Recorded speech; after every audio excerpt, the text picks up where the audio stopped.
We are a channel that appreciates its viewers.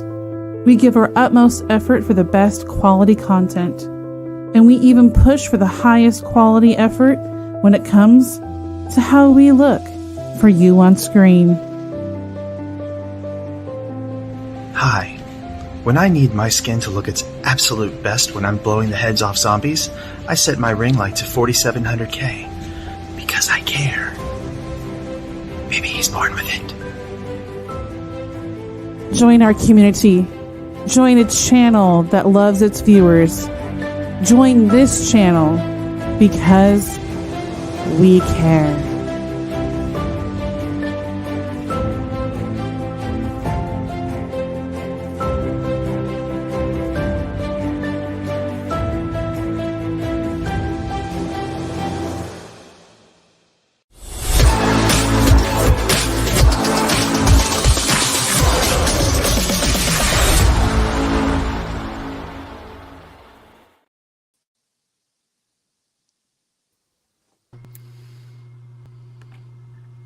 Hi. Hello. Hello. Sorry, I had to get fours on there. He's like, we got so many people, it's like levels of people now. That's how deep we roll at Kyber Cave. I like it deep. Well, that's what she said. Apparently what I said, shit. How's everybody doing tonight? Is everybody keeping their sanity through these holiday seasons? I lost my sanity a long time ago, so Same. they ain't keeping it. Oh, let me throw a link. John is wanting to. Fours, go ahead and hold on. I'm gonna do some behind the scenes stuff. John, I'm throwing you a link, and James, you better get your ass on here. We're about to talk about some DC. So, John, throwing you a link. All right, yes. Fours, take over. I'm removing myself for a second. Wait, what? Take over. All right. I gotta do some behind the scenes stuff. All right. All right. So, buckle up, kids. It's Friday night. Welcome back to Kyber Cave After Dark. We've got three subjects we're gonna cover tonight, which is and that's if we stay on them. That's right. Oh my god! I expect us at some point to talk about the Barbie teaser trailer because hello, but yeah, I haven't seen it yet. Surprisingly enough, I know I should. You need to see it. Just a tease. It is. Let's just say this: you remember that very first bathing suit that Barbie wore back in the 50s? You see it, and she's ginormous, and Margot Robbie is fantastic. That's all I'm gonna say. You don't want to say one more piece of it? Or would give it too much away? Well, no, and you see Barbie World, and everything's pink in it. They have a pink LAX. I was just thinking, 2001: Space Odyssey. Mm-hmm. Oh God. That's in it too. But I didn't want to spoil it for him. Oh, but is it wrapped in plastic and fantastic? No, I wish that. Trust me, that song's been in my head since I saw it. But no, it's just really good. I mean, it really. I really have loved Barbies since I was a kid. I played with Barbies when I was little. I cut my hair to make Barbie's wigs. I did all that stuff that every little girl, all those stories, every little girl, and Anthony will tell you. How did you know? My secret's out already. I just knew from one Barbie fan to another. I knew. I cut all my hair off for mine. I mean, yeah, it's the end thing to do. I do have a childhood story about the Barbie that I got, but it's a long one, so we're gonna avoid that. I had a lot of Barbies. I had so many dolls that the strawberry shortcake dolls were the little sisters of the Barbies that I played with. I believe it. Yeah. So yeah. I mean, I know Barbie's last name. Do y'all know Barbie's last name? Not in the slightest. Nope. Roberts. It's Roberts. Is it really? Her name is Barbara Millicent Roberts. Millicent. Yes. Wow. Okay. That's a very 50s name right there. Yes, well, it was based. Barbie was based on the daughter of the parents who actually created the doll because they wanted their daughter to have a doll that wasn't a baby doll, and so their last name was Roberts, and so Bart and her name was Barbara, so they called her Barbie, so they named the doll Barbie, and so Barbie's the same last name. I guess I'm the only one that watched the Barbie documentary because I think you were. Yeah. At least in this room. You're not the only ones I've told this to. So it's looking terrible. I think Forrest has it on 24 hours behind him on this TV. Yeah. Absolutely. Y'all know shit. Harry Solofont says, "Don't ask questions, just consume product and be excited for the next product." Right. I am excited for the next thing. Please give me more to consume. Yeah. Shut up, you know what? My money. So you know what? I did not mean to do this. I think I accidentally had this banner up, but we'll just start right in here, like right away. Boom. We're not even gonna go through all the crap. We're going right in because we got so much to talk about tonight. It says a Scrooge are not at Christmas, and why? You know, I was just talking to someone earlier today about how, like, you know, Christmas is this manifest that was created by corporations trying to sell people crap at Christmas time. So, like, I don't necessarily feel bad for the corporations that are, you know, collapsing right now, because they kind of banked everything on this, and they've kind of forced us in a popular culture to believe these ways and to have these, like, traditions that were just made up by these companies trying to make more money. I mean, I agree Christmas with that. a pagan holiday? Yes. It was, yeah. It is a pagan holiday. Mm-hmm. It still is a pagan holiday. Yeah, it still is. More crap. Buy more crap for people, cuz.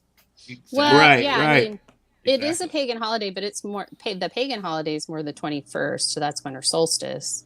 And then after winter solstice, it's like the 12th. Well, I don't know. I mean, of lights. It's all gotten like smushed together. They got smushed together to help convert the pagans to Christianity. So they put down the holiday closest to the biggest pagan holiday. And Saturnalia. That's on the 25th. Yeah, Christmas tree, the Roman one. Yule log, the wreaths, all pagan, 100%. Right. Yep. But the spirit of Christmas and being a Scrooge is entirely Dickens. Yes. That's exactly right. My favorite author, Dick Dickens. Oh, I am Dick Dickens. I am definitely a Scrooge when it comes to Christmas. Okay, has anybody seen the new Scrooge movie that was on Netflix? The Spirited? Is that what it's called? Yeah. I like watched it, but I did not pay attention to the title, and I was like, wow, this is very strange interpretation of the storyline. Okay. Is it the one Scrooge with is Ryan looking Reynolds? like a snack all of a sudden. I don't know why they made him like a silver daddy. But hey, That really was quickly, Harry says it's a nice thing. This kind of it's kind of nice to look forward to once a year. Try to devote extra time for family and remember the good old days.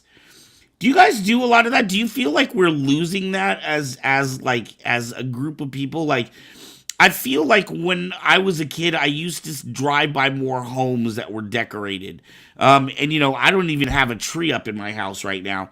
I don't either. Normally we have it. Well, my husband's the Scrooge, I guess you could say. And I'm the, you know, I want Christmas all the time. Like, I would leave the tree up all year round. But he doesn't want to because he says it's bad luck. And so we take it down. But I'm just like, it's all like, because my tree is all is nerdy. So like my angel on my tree is a weeping angel from Doctor Who. And all of the ornaments are either Star Wars, Star Trek, or like comic books. So, or pictures of my son. So that's, yeah. See, our tree is full of snow and bats to look very Nightmare Before Christmas. Oh, that's awesome. Dig it. Essentially, I have the tree that explodes with the bats from the movie, but they can't actually move, so whatever. The beautiful thing about Nightmare Before Christmas decorations, you can put it up in October and just leave it until January. Yes. Yeah. Absolutely. Ability TVs, that's John, says the spirit for the season is angry customers everywhere. Harry says 100% people are losing touch with it, and it's too bad. Thomas, what's up, Thomas? Thomas says, oops. Thomas, where is he? Tom, people working in retail should be allowed to slap rude customers. Yes. I'm all for that one. Please, as a restaurateur worker, right? Yeah. Yeah. I think every retail worker should get a voucher, at least like one voucher, one a week. And then, like, if some customer's just an asshole, you just haul off and slap him, and then you pull out your voucher. And say, hey, you know what? Feel lucky. You're the one person I decided to use my voucher on this week. I feel lucky like it's more we just need to rewrite the laws on what's considered assault. Because I feel like some people, they could use a good slap upside the head occasionally. And it's just the fear of the assault charge that keeps me from doing that to some people. It's just not my color. I refuse to have that shit on my record. But, at the same time, if I could. Okay. Anywho. Right. Well, what was it? Wasn't it Macy's that actually invented the concept of the Rudolph the Red-Nosed Reindeer? And was it? It actually was Macy's is the one that first used it, but the guy that actually wrote the song was an actual singer, and I cannot remember his name. I want to say he was like a cowboy singer, like way back when. I'll have to look. But was it written for Macy's? Like, I think it was. I think they're the ones that said, "Hey, we want this song because we're going to introduce this character." But I'm gonna look. Right. Okay. On that note, let me just say the only thing I am a kind of a Scrooge about, where I'm just like about the holiday season, fucking Christmas music. Yes, I hate Christmas music for the most part. Not every song is terrible. There's some that I will sing along with. I like a little bit of the holy. I like a little bit of the commercial. But dear fucking God, the covers. It's like every single pop star that's like, I'm going to make a Christmas album. It's just devolved into the same 12 songs. Shout this song louder than the last person. And some of them, I swear, it's just like, Christmas! It's Christmas! Christmas! Christmas! That was the Backstreet Boys or NSYNC that sang that one, right? Either that or Hannah Montana. Yeah. Hannah Montana. Jesus. No, it sounds like Hannah Montana. That was a Hannah Say Montana. Wong is giving me like flashbacks over here. Mariah Carey's song needs to go. I used to work. I feel like this is the year that it now needs to die because it started the day after Halloween. She had some video come on with the "It's time" I'm like transitioning, and I'm like, okay, first of all, too soon, Mary. Second of all, then Queen did her Macy's Day Parade, needed a projector screen, and still fucked up her lip sync. Like, it's the only thing paying your bills, Mariah. How? How do you not know your own song? Like, I get if you can't sing it like you used to, that's fine. You're a smoker. But outside of that, you should know the goddamn lyrics better than me. Come on. She just got turned down, too. She tried to apply. I want to say it was with the Copyright Office. Yeah, she was trying Queen of Christmas. Queen Christmas. Nope. She got denied. I think she had a countersuit against her because there was somebody who had an album called Queen of Christmas. Oh, wow. See, I always thought you were the Queen of Christmas. Oh, no, I'm the Queen of Halloween, honey. It's a big the Queen of Halloween. That's a better branding anyway. Queen of Halloween. So. Yes. It sounds a lot better than Queen of Christmas. It rhymes with Queen even. It does. Johnny Marks is who wrote that, and he's an American songwriter who was born in 1909 and died in 1985. Wow. Yeah. Harry Solis has a very good point there that, most covers suck, and I agree. But he also wrote Rockin' Around the Christmas Tree, Holly Jolly Christmas, Silver and Gold, and I Heard the Bells on Christmas Day. Well, now that you say that out loud, that does totally make sense because I realized that, all of that sounds like it's sung by the same guy. Yeah. He wrote them. Now, I don't think he originally sang them. Oh, okay. He did. Well, he wrote them. I want to say same guy. I want to say Burl Ives or something like that. I think he's saying he was like the big Christmas guy for a long time. But unfortunately, I feel like the shitty part is that like so much of American culture is just based off of what holiday can I sell you more shit. You know what I mean? Like the other one that I heard was wedding rings. It was one of the jewelers who actually came up with the whole concept of you should spend 3 months' salary for a wedding ring. It wasn't even it's not even that rare or cheap. Or right. It's cheap. Like diamonds are ridiculously cheap. but yet they sell it to you at a premium because sparkle, sparkle. Tiffany, look at my rock. Like, right. So, like, I just feel like so many of our, and therefore, like, are they really traditions if they're kind of shilled out by these corporate masses? Welcome to Kyber Cave. We've completely gone off topic already. Yeah. We're at Scrooge. We're at Scrooge. We're not at Christmas. Damn it! This is on topic. Scrooge of this. It somehow went to wedding rings, for God's sake. You know what? Listen, motherfucker. I'm just saying that a lot of our holidays and a lot of our cultures and traditions are based off of some goddamn store trying to push you some shit. That's all I'm saying. I'm just tying Christmas in with wedding rings. It's Valentine's Day shit out on the shelves already. Are you kidding me? Hey, you know what? That's another corporation. It's probably Mars. Mars and shit made that crap up so we can sell more candy bars. I'm a big fan of the massacre, personally. The massacre? The St. Valentine's Day massacre. Oh, yeah. That's what you celebrate?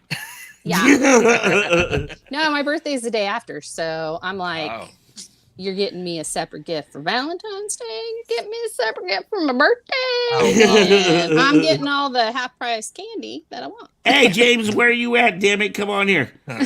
I proposed an Xmas to my wifey law. Did you get her 2 gifts or 1? You cheap bastard.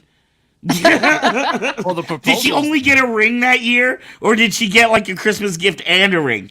He was the gift. No. That's when you take it back to the store. Say, I need a different one. I just had this horrible vision of James standing there on Christmas Eve, butt ass naked with the Santa hat on, with the ring around his penis. I don't know why. Tracks. I mean, I don't know if that would really work out well unless he's got a really, small unit for the either that or she's got giant. Or she's got some monster hands or something. Right. Let's say that thing better be like a kielbasa sausage. Hey, love is love. Love is love. Love is love. But yeah, I was saying, for me, going to Anthony's thing about Christmas music, I'm really a Scrooge when it comes to that. When I was working at Arby's when I was a teenager, they played it nonstop. You had no choice but to listen to it all the time. And it's the same, 8 songs. Yeah, right. Yeah. So it's 12 different iterations. The only Christmas album I own is by Bad Religion, and they sing all Jesus songs, so it's very ironic. That is, yeah. And I only listen to Christmas music on Christmas, and it's only that album. Any other time, I don't do it. Like my wife. So Bad Religion plays Christian songs. That's what we're getting at. Yes, it's hilarious. So we have this pact with my wife and I that I buy her whatever decoration she wants as long as I don't have to put them up. Oh, okay. Because Harry said they make silicone rings. Yeah. You know what? I don't want to hear crap from you because I worked at the ultimate horror place. If you hate Halloween, if you hate Christmas, I worked at Hallmark for 5 years. I can tell you, I have every ornament memorized for that 5 years. I had to memorize every catalog that we had. We used to have goddamn Christmas in July. Do you know how horrible it is to walk into the mall when it's over 100 degrees outside with goddamn Christmas clothes on, walking into Mariah Carey and having to talk about ornaments that you don't give a shit about? That sucks, my friend. Yeah. Yeah. Yeah, like I said, the only tradition that we do is I think I showed you guys the pictures. I make banket, which is the Dutch pastry, and that's what Christmas tradition that I'm passing on to my kids now too. So really, I don't care about getting presents. I like to give people presents. I don't care about getting them. And I try to tell my kids the holidays are just time to spend with the family, and that's what it is. Oh, agreed. But see, I love Christmas music. I love it. I love Christmas music. That's what James is saying over on the side. James says, I love Christmas music. Worked in a music store for 10 years. Warehouse entertainment, blockbusters. More Christmas music. Bah I think humbug. I think he's saying being sarcastic. Yeah, Oh. I think he's being sarcastic. The Oh, okay, only my bad. Christmas music I like is from the South Park Christmas special. Yes. And I can't play those around people because then they start to stare at me funny. Mr. I mean- Happy, the Christmas crew. Christmas to you. Yes. I do love the music, and I worked at Target, which they don't play Christmas music. They don't play any music in Targets. But I mean, I do like Christmas. I like the hats. I like the lights. I like all of that. It's just at a certain age, and when your child is old enough that they understand what really Christmas is, we just started doing things later so that we could do it all together. So I have him half the time. He just came back tonight, so we're gonna do the Christmas tree tomorrow and all that fun stuff. But we make cookies. The reason I was getting to that is what Gravy was saying is that how he has something that he's gonna pass on. Well, I started making gingerbread cookies when I was pregnant with my son, and we've made them like almost every year since. And so he knows how to make them, and so it's kind of become a tradition of ours to make cookies every year. So that's it's not Christmas until we actually go through the process of us together making the cookies. That's cute. So, yeah. So, I mean, you make the traditions that you want to make, and you can be a consumer if you want, or you can make gifts. I knit, so I try to make at least one knitted gift for a friend every year. Wow. And yeah, so I mean, I try to blend in like the older traditions with maybe some consumerism, because I didn't get all those pops behind me without being a consumer. And I do. John says, "I love your hat," by the way. Yeah. Oh, thanks. But yeah, I mean, I have a Wonder Woman, a bombshell Wonder Woman that's a Christmas bombshell Wonder Woman. So I do like Christmas. I think we make of it what we want. Right. So and you can be a Scrooge and still enjoy Christmas. You just don't enjoy the commercialism of it, and that's fine. Right. James says, "I'm for reals. I love Christmas music. Y'all are bitter. Who broke up with you on Christmas? What toy did you not get for Christmas?" Yes, that is the truth. That's a lot of projection right there, sir. I'm sorry. And to go back to, I want to answer. Thomas asked, "Who the hell came up with Christmas in July?" I will tell you who came up with Christmas in July. Hallmark. It's the corporate assholes at Hallmark who are trying to move ornaments 6 months before they need to sell them. That's who comes up with Christmas in July. And speaking of which, I actually had this idea when I was at Hallmark in the mall, because I had so many people that were so proud of their trees. I was like, oh, we should put up a display of people's Christmas trees. But I had this one lady who had 12 Christmas trees every year. This lady spent $3,000 a year on Christmas ornaments. Wow. I mean, $3,000 a year. Throw them away when she was done. How is it every year? No, she puts up a new damn tree the next year. Oh, good goddamn. Okay.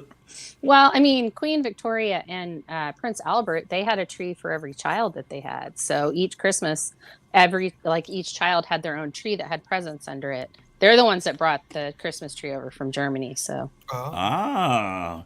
Yeah, say, well, I think I am kind of bitter.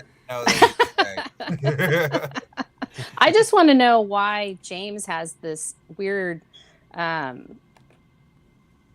thing about relationships at Christmas. Isn't that a Valentine's Day thing? Shouldn't that be a Valentine's Day thing?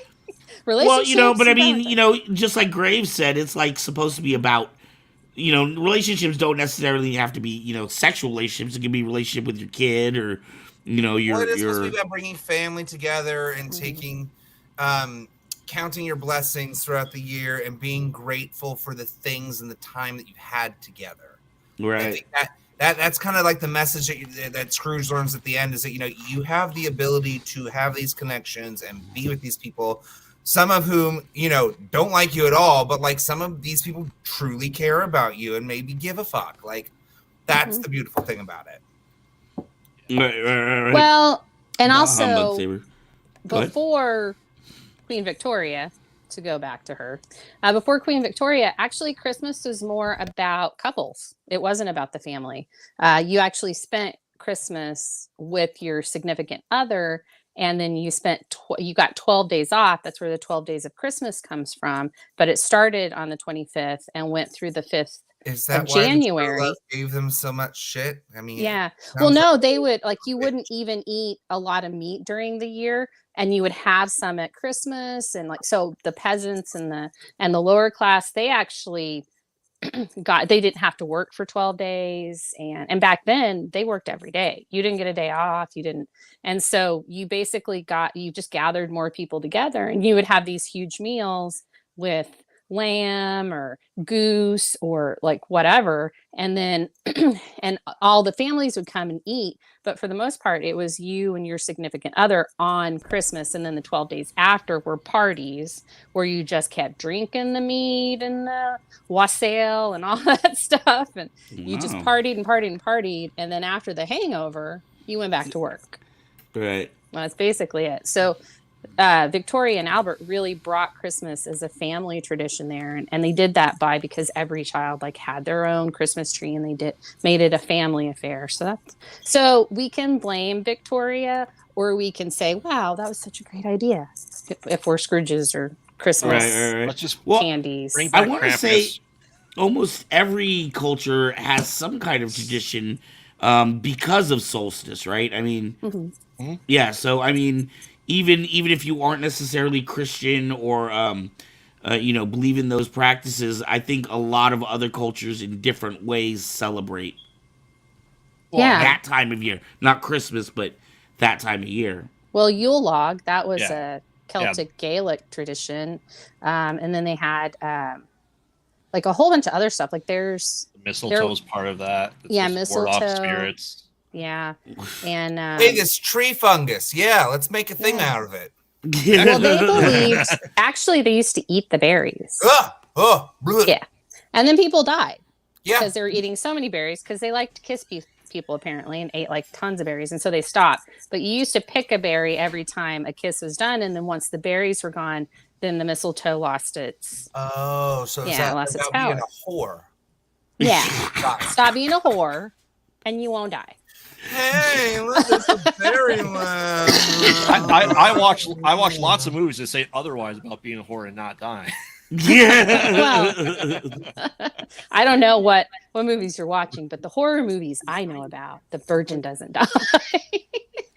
Fours, what about you? What do you guys do at your house? Are you a traditional Christmas house? Oh, you're the one that had the tree up in the background, right? Mm-hmm. You had that up like on December 1st? Mm-hmm. So do you do like all kinds of like, do you have like family traditions that you do every year with your kids or?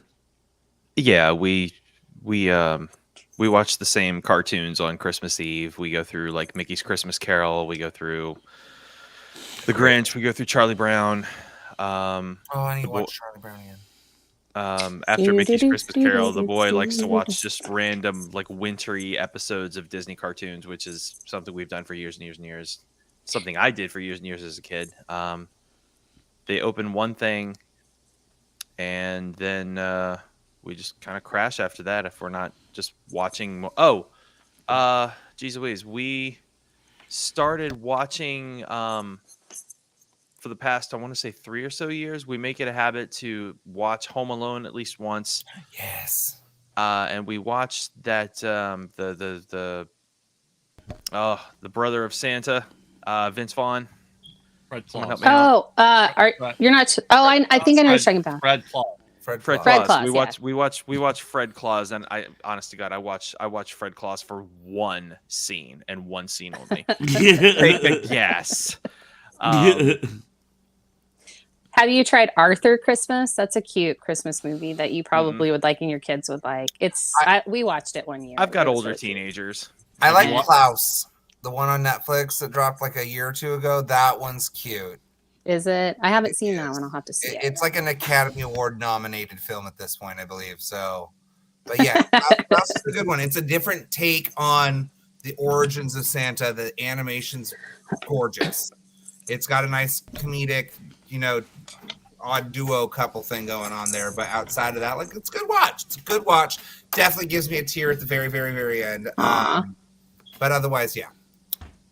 I watch 2 Christmas movies a year at Christmas time. One is Krampus. The other's Die Hard. No, That tracks. I knew it had to be a horror-based one. of course. Absolutely. And the new one is A Christmas Horror Story. That's pretty good. And then, of course, I haven't heard of that one. Silent Night, Deadly Night, all 6 of them as well. Oh, wow. Is there some new one coming out this year? There's new Christmas horror Violent movies Night? every year, aren't there? It's Yeah, the one Violent that Night. stars the guy Hopper from Stranger Yeah, Things. David Harbour is Violent Yes. Night, yes. Violent Night, that's what We also got The Killing Tree 2 weeks ago.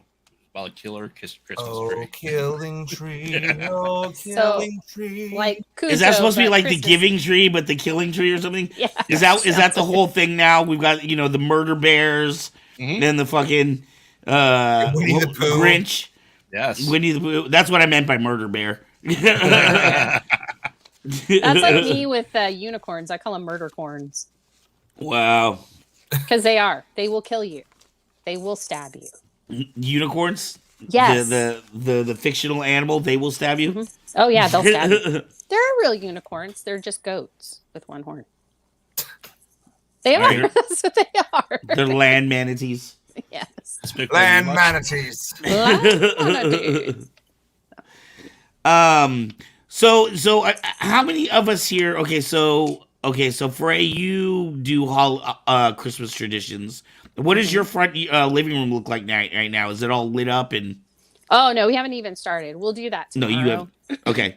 But we Anthony- we started laser lights instead of going up on the house and doing like strands of Christmas light. It's really more for my anxiety than anyone else's because I really don't want to go to the emergency room during the Christmas season. So Sounds we like a do good laser idea. lights. So Okay, Anthony, your house. What does your house look like right now? So we have a room that is decorated for Christmas. It is the cleanest room in the entire house. It has the tree, has the presenty stuff. It's a lot of Halloween still. The stockings are there. The rest of my house is basically consumed by the fact that I have 4 commission projects for paintings right now. So like I'm finishing one of them tonight. I'm gonna get probably another 10 to 20% done on another one.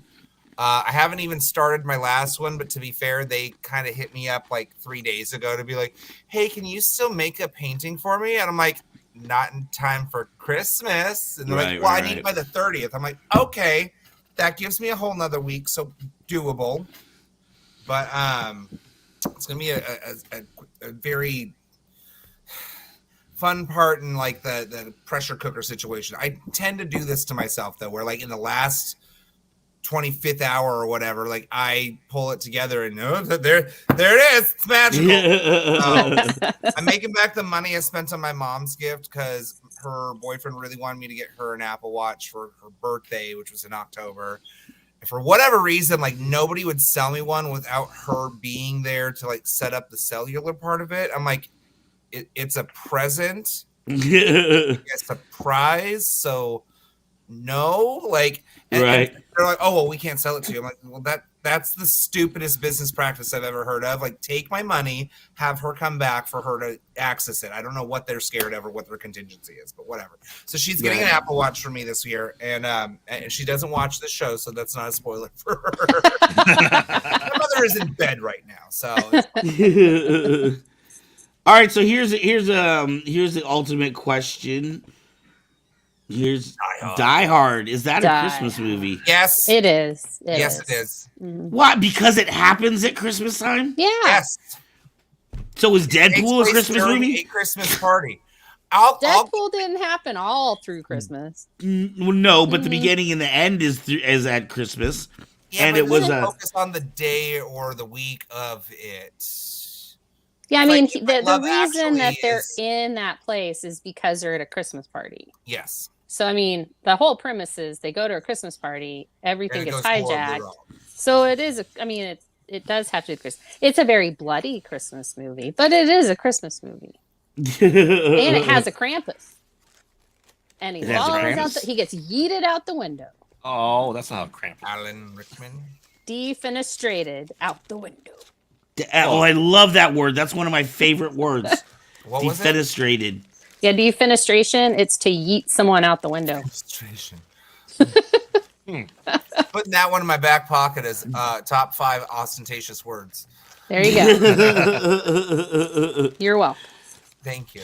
The more you know. So yeah, Exactly. I don't know. I feel like with me, like, oh man, I'm more on the bah humbug side, and I guess it's with a lot of religion. I mean, not religions. A lot of the holidays in general. Like, I feel so much more of the commercial side that it's just difficult for me to get into the the fun side of it. I mean, I do like the Christmas parties and stuff with the white elephants and stuff, but I don't buy gifts like I used to. Like now, it's just immediate family. Yeah, I get that. I don't buy as many gifts as I used to, or like make gifts for as many people as I used to. I don't know if that's just a sign of getting older or if it's just the times that we live in. Because we all have too much crap. We all have so much crap that's like, I don't really need more crap. So unless it's something like I really, really want, like you don't need to get me shit. My favorite gifts from people are always like toiletries. Like, give me toilet paper, Q-tips, socks, underwear, everything that bored a kid in their life, and be like, thank you. I now don't have to spend my money on that. It's useful for me. Thank you so much. I did get into a stint where I made I was arm knitting scarves for everybody. Right. And I was all proud of myself. Like, they were all really pretty and different. I put like essential oils in them and they made them smell all great. And you know what? I've never seen a single fucking person I've ever made a scarf for actually wear it. So I said, nope, not doing that anymore. I'm guessing that went in a bin somewhere. Yeah. Wow. Anthony, I'll wear a scarf that you'll make me. Oh, send me your dress, sir. It's going to take it. I'll send it to you now. What are my color choices? Oh, that's up to you. Yeah. Ooh. Blue. Ooh. Send me Blues. blue. Lots of Blue. blues. Okay. Do you want light blue, dark blue, navy? Send me the dark blue. Oh. Yeah, he's dark. Or the dark green. No, the dark green. Gotta have the hunter green. Well, then Why the hell am I talking about this? I'm gonna go back to shutting up now. I just wanted the scarf. You're editing something, aren't you? God damn it, Forrest. I knew it. Shit. Like, if I just stay here in the corner and keep my mic on mute, no one will know that I'm working. Oh, he is. Busted. You know what that is, Forrest? That's a busted miracle. It's okay. Not a Christmas miracle. Busted. I will say I missed the fact that we couldn't do the 2 queens and a Forrest today, because that's been so much fun with our like 90s anime voices and one of my favorites of all time. But it's okay. We all had things going on today. This is a shit month in general. I'm sorry. Yeah. Like, Even James has said Forrest has been so quiet. hectic. It's already over. I'm gonna blink and it's gonna be the new year, and then I gotta figure out what the fuck I'm doing with my drag show. You're going to plan a drag show between April 13th and 30th so that you can go to it. I know. So that we can get there. It's gonna happen. It's fine. It's gonna happen at least one of those weeks for sure. You know, he's gonna move heaven and earth to make it happen. Absolutely, Forrest. Well, and I'm probably gonna come out and do my Princess Leia slave look, but you know, it's fine. And you're gonna film that so in honor of Forrest. All right, James says, how about gift cards as presents? Is it a cop-out? Is it lazy? What do you guys think about gift cards? Do you like receiving gift cards, or do you feel like that's the other person being lazy? I don't mind gift cards in the sense that they're like, I don't trust my judgment enough to buy you something that you'll want. So instead of getting you some tchotchke crap, here's some money. Go buy whatever you like. So that, and really, I get in those situations, especially as an adult now, like it's always the secret Santa, like picked for one person in the family, but there's always like 4 people in the family that I really don't know jack shit about, and I always seem to get them specifically.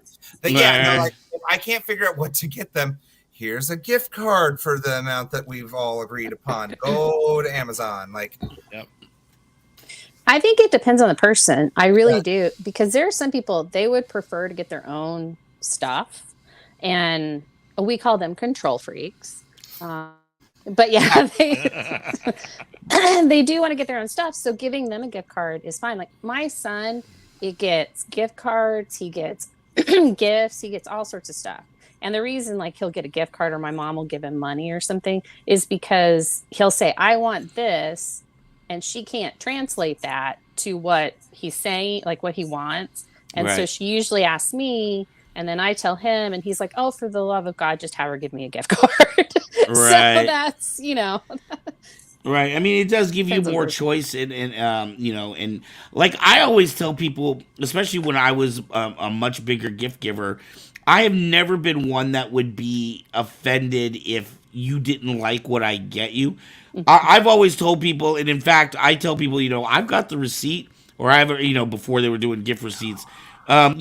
Feel free to take this back and get it whatever you would prefer to have, because I would rather you're happy with your gift than me just giving you some crap that you're never going to wear or use. Could not have said that better. I have a story. I don't know if I've told it to you yet or not. I have my pencil here just to emphasize this. So one of the years with Eli's family, we were doing the Secret Santa thing, and his mom ended up getting me. And she ended up asking him, of course, like, what does he want? Which, of course, ruins the whole goddamn secret part of it, but whatever. So anyway, her other son's now husband, they all Sasha does drag, so Eli's brother does drag. His boyfriend / partner / husband now does all of his hair and costumes, and I love all the wigs that he wears. So I said, I really want a Larry Booker wig. And he usually charges about $120 or so, and we had a minimum of $100. So I kind of that was the hope. I was hoping hey, give the family discount, sell a wig for $100, and just let me have some cute hair. Well, what I ended up getting that day, when it walked into the room, I was just like, what the fuck is that? Not only did it not look like one of his wigs that he normally does, it wasn't nearly as long, it didn't have the big swoopy bang. It was a pale blue with stripes of ochre yellow and a big patch of fuchsia, and it was all just shellacked straight up and out and looked like a fucking lollipop on my head. And was it by the artist that you liked? No, it was. This is my brother-in-law who made it. So he made this wig for me, knowing I do drag and what I do with my drag, and that was what ended up coming about from it. And it kind of upset me, but at the same time, I'm one of those people that's you can't make a scene about things. You can't say that you didn't like somebody's gift. You just say thank you very much, and then But the entire ride home, Eli was so you seem like you're off. What's going on? And I was like, well, I don't want to sound ungrateful, and I'm sure it's because he did it for a discount, but I really don't get that wig. I don't know what I'm going to ever wear that with. And then he's like, okay, no, I'm pissed about that too, because not only did he not give them a discount, he charged them about twice as much as he normally does for a wig. Jesus. And again, does not have the length, does not have the styling that everything else he does and sells to people has. It just doesn't look like it. And so he ended up confronting him about it, hey, we love you. I'm not trying to hurt your feelings, but at the same time, this isn't what I was expecting when we were asking you for this. And he threw the biggest fucking tantrum and was like, how dare you insult my craft? And, I didn't want to make this for you anyway. And I was like, well, that much is clearly evident in the end result. You own this shit in hardcore.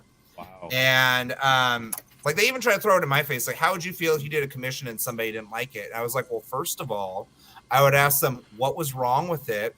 Second of all, what can I do to fix it? Right. It wouldn't be how dare you insult my craft? You came to me for my art, and this is what I gave you.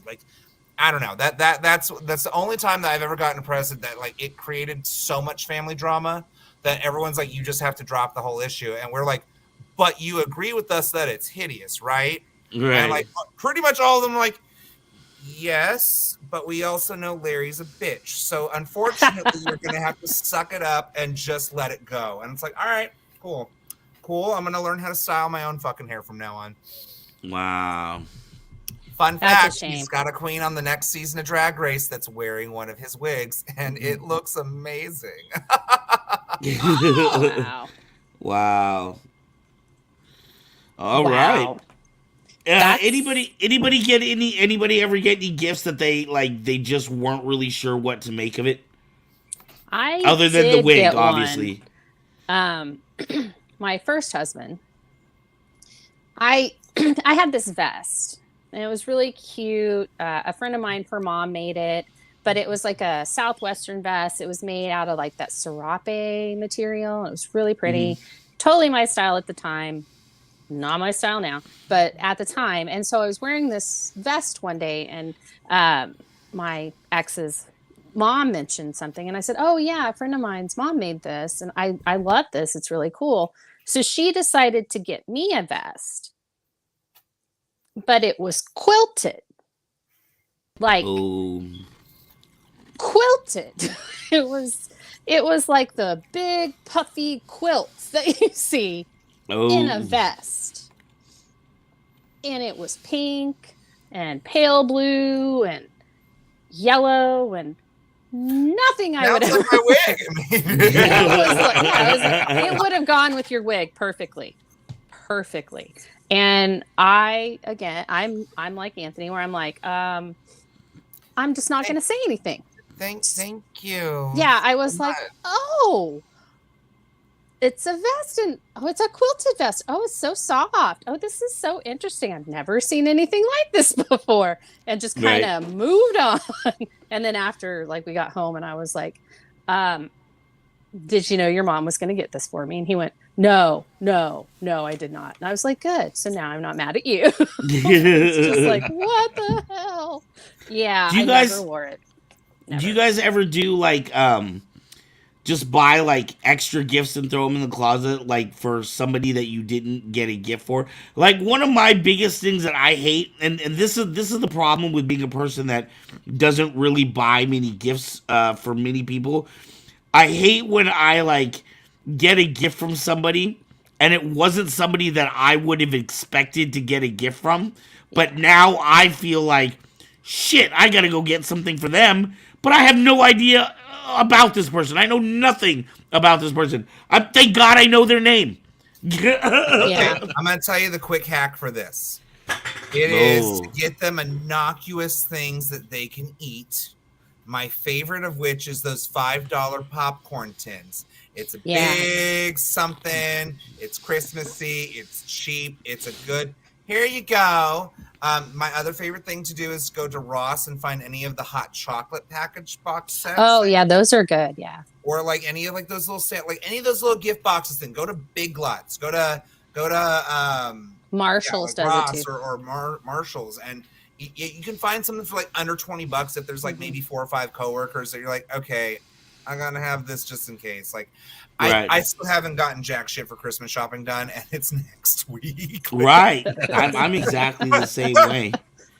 What's worse is that Eli's like, I really want this, and I really want this, and I'd love this. I'm like, so honey, is there a day that you're gonna like not be attached to my hip when I'm not at work?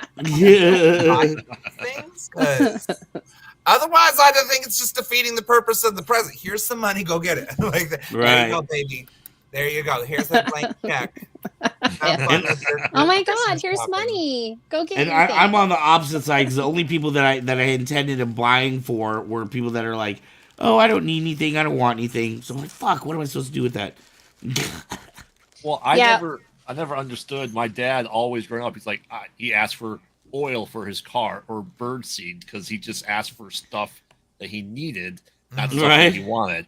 And I usually, if there's something that comes out throughout the year that I want, I usually get it myself. So when it comes to Christmas, I go, there's nothing I need.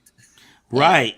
You know? And, I feel like society has kind of changed, and that's why, I don't know, I don't necessarily feel as bad about it, but, like, you used to watch, like, movies, and I don't know what your guys' Christmas tree looks like. Obviously, I don't have one up, but, in the old days, it used to be, like, the 20, 30, 40 presents under the tree. Mm-hmm. And I feel like, I tell my son, back in like 50s and stuff, kids were getting clothes like once a year. That's why, getting a sweater or new clothes or shoes for Christmas was a big deal. But with my kid, I'm like Grave, like I don't wait for special occasions to give him something. If he's made an accomplishment, I get him a something then. If he needs new clothes, I'm not waiting until Christmas. I just go get him the new clothes that he needs. So then by the time we get to Christmas, like I feel like everything you've wanted or needed, you've pretty much gotten throughout the year. So what the fuck am I supposed to do now? Yeah. It's hard. As bad as it sounds, and he's at the age where he's 14 now, but as bad as it, or maybe as inconsiderate as it may sound, I've gotten to the place where like a lot of his birthdays and Christmases where I'm just giving him cash because he doesn't have an allowance or he doesn't have a job or any other way to make money at this age. So, if I give him $200 or $300 for Christmas, and then he's got his birthday and then Vietnamese New Year. That was exactly how I cash in every fucking year, especially with my dad's side of the family.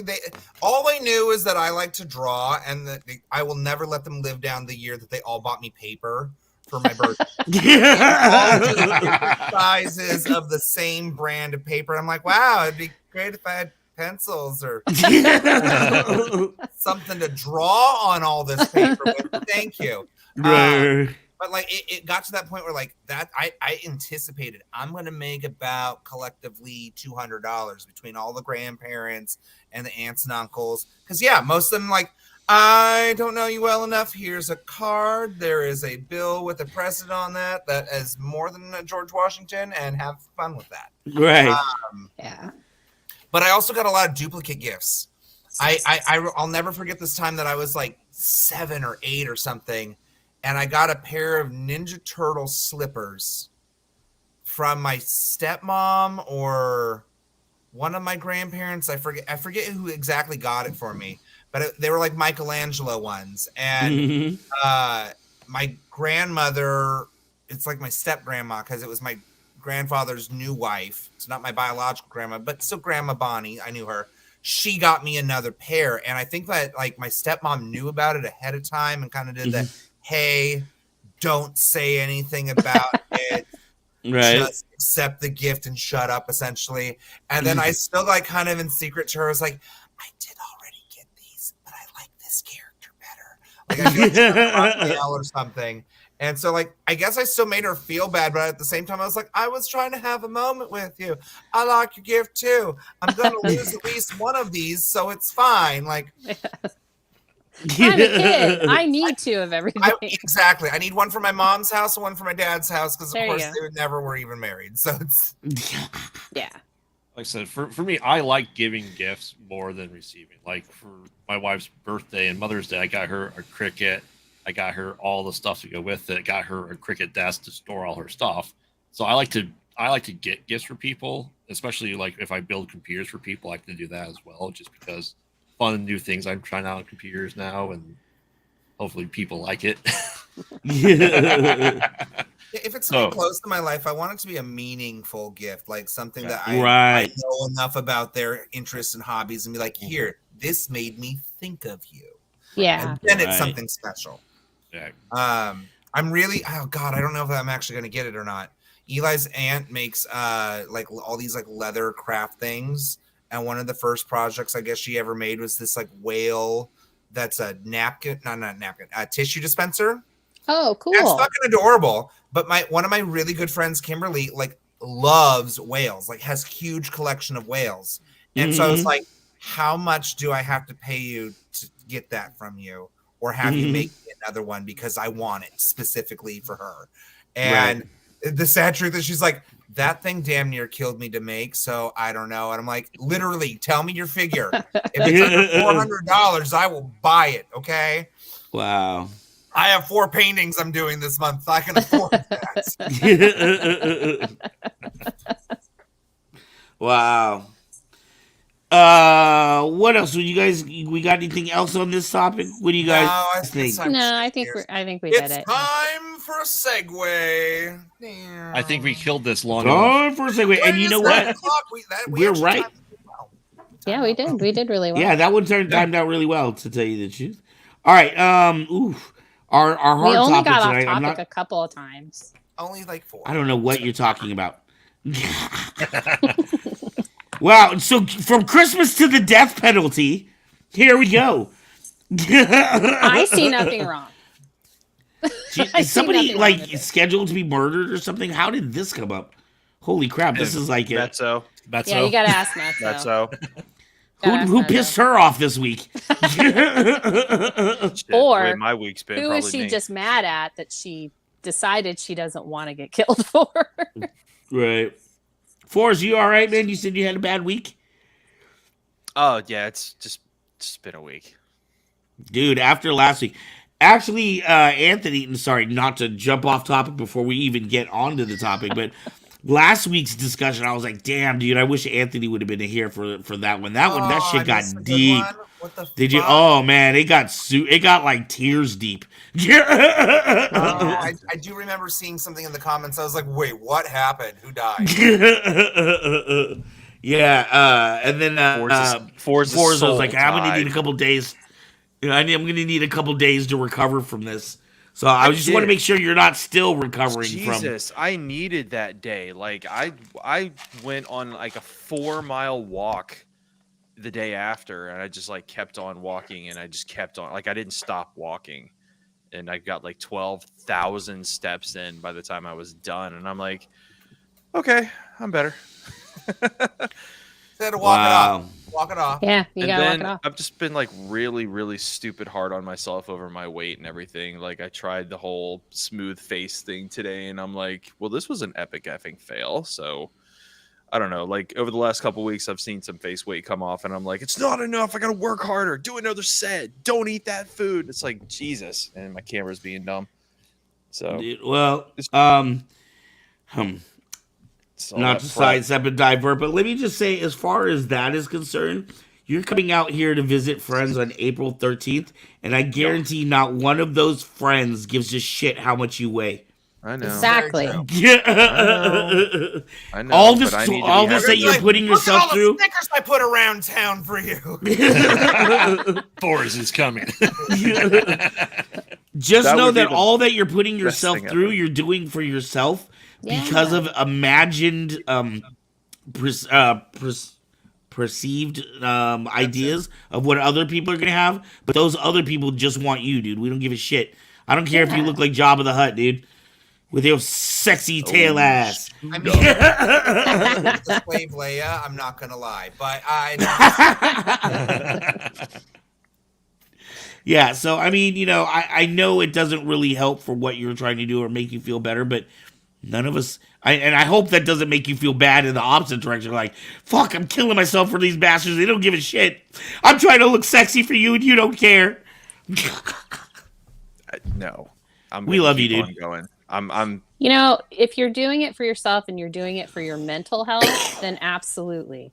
But don't do it for other people's perception of you. You have to be who you are. I learned that I have been thin, I have been fat, I am now thinny fat, I don't know, thick. But if you're not happy now and you don't accept who you are now, then losing weight, changing your hairstyle, whatever, it's not going to make you happy. You got to be who you are inside, accept that, and then everything else will fall into place. It may not be exactly what you thought, because that's not how life works, but you will. I mean, we all love you. We think you're pretty fucking awesome. I think it's funny that, like, when we were talking about how you were doing the gaming shows and you were saying it was kind of therapy, you were like, I finally found a group of people that just accept me for who I am. So when you finally find a group of people that just accept you for who you are, like, you work so hard on trying to work on things that, we just accept you for who you are, not what you look like. You're a badass. Just to accept it that you're a badass.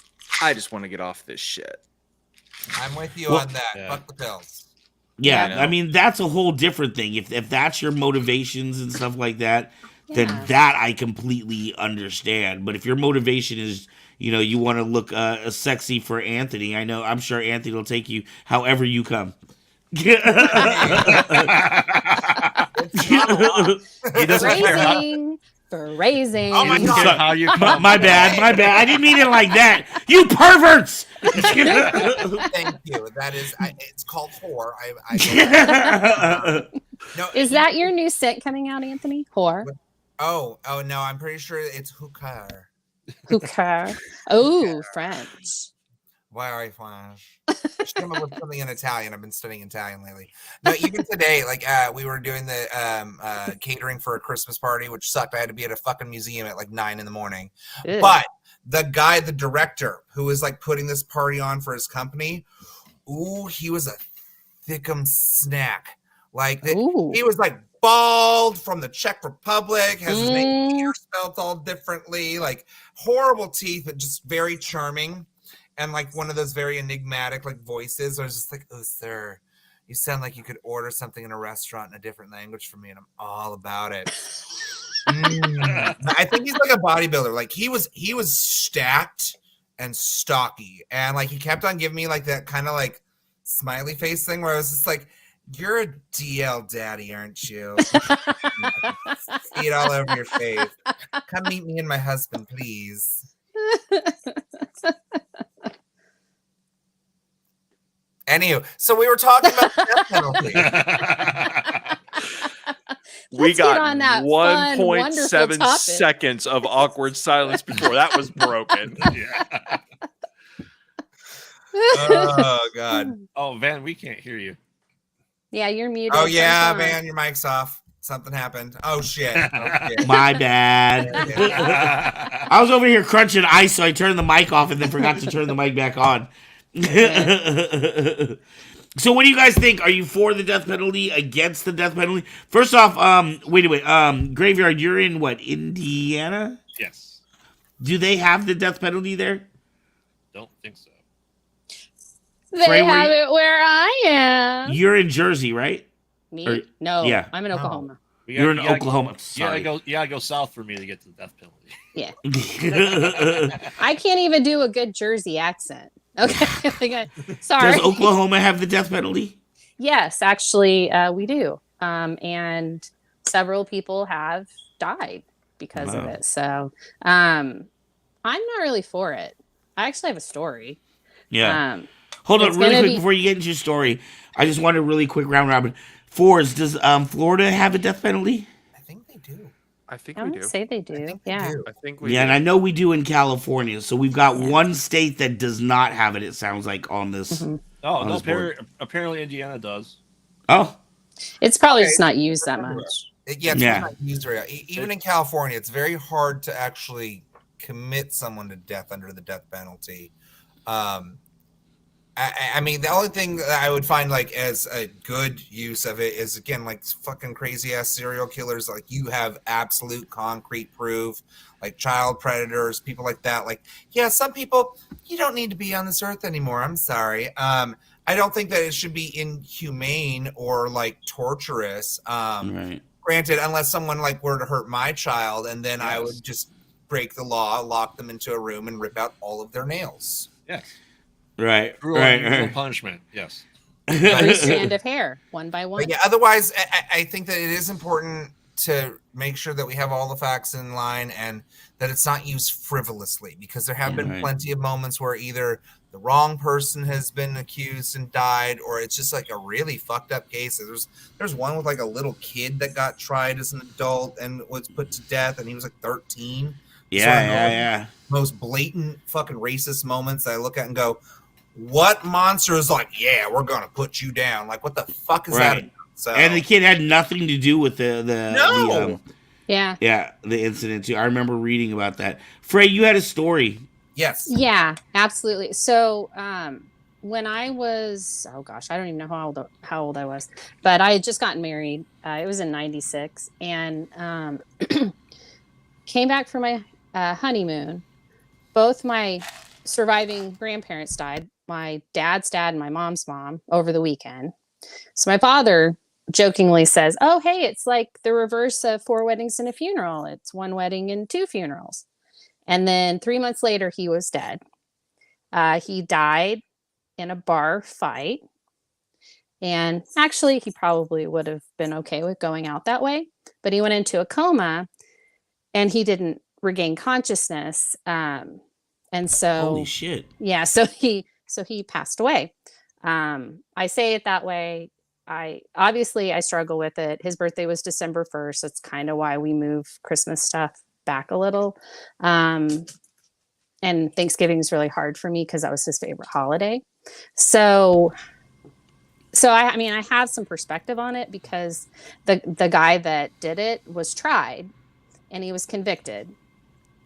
I didn't go to the court case, the trial or anything, but I was against him being given the death penalty because whether he dies or not, it's not going to bring my father back. Right. So to me, there was no point in him dying, and I would rather see him rot in prison and think every day about what he did and what got him there than having him die because he was in a bar fight.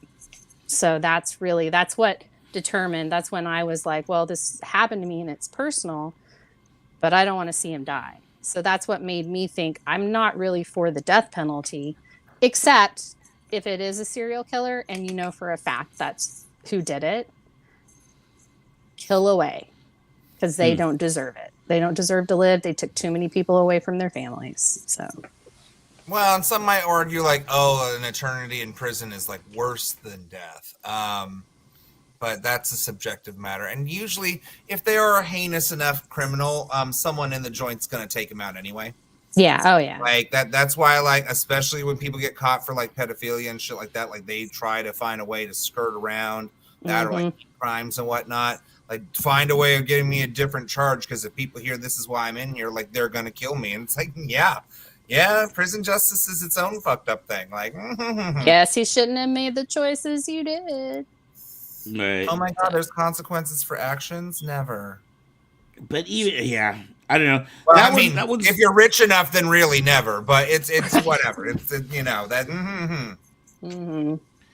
Absolutely. Sorry.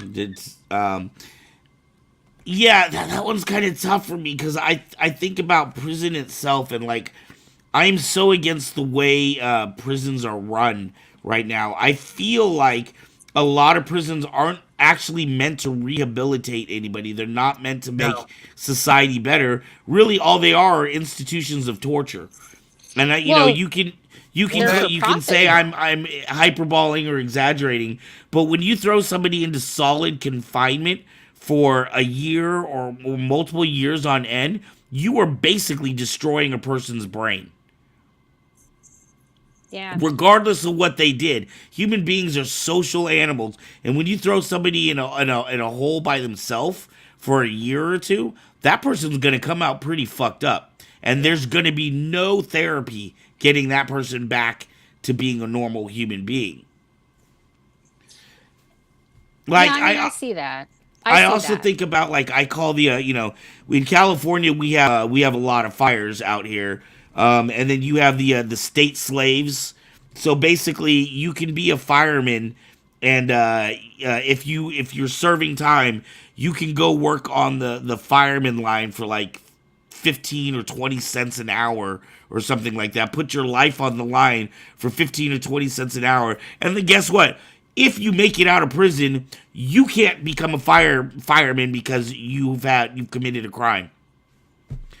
Yeah. So don't give me this bullshit about we're giving people job training, and what good is job training in a job that I can never get? The industrial complex is its own big ass issue. That's a fun topic that we should have one of these days. Our criminal system is definitely for profit. It's fucked up for yeah. We have more people in prison per capita than anywhere else in the world, and it's because private companies own a lot of them, and they're exploiting it for cheap labor, and it is modern day slavery. I mean, it's sad but true. Yep. And then there's even, I know with a lot of these corporate prisons, they even have clauses with the state where the prison must be filled at 95% capacity or something, or the state is penalized huge amounts of money if they don't have enough, if they're not putting away enough people.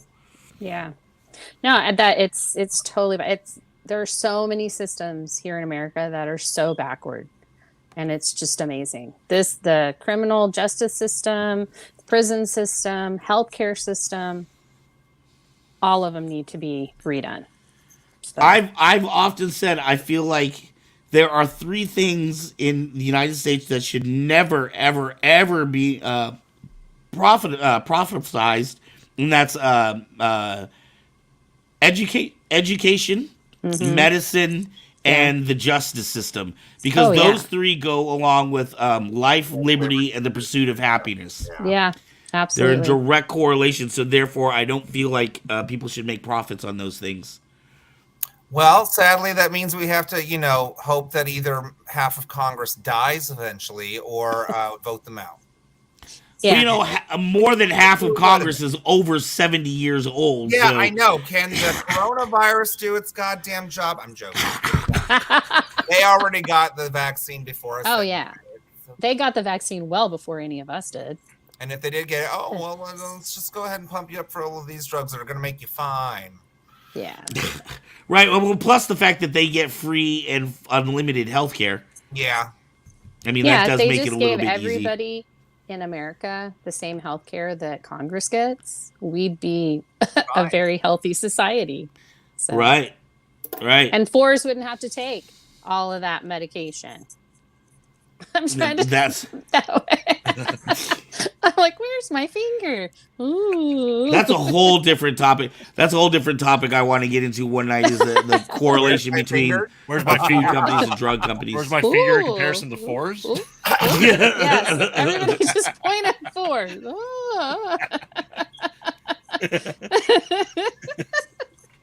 The Brady Bunch.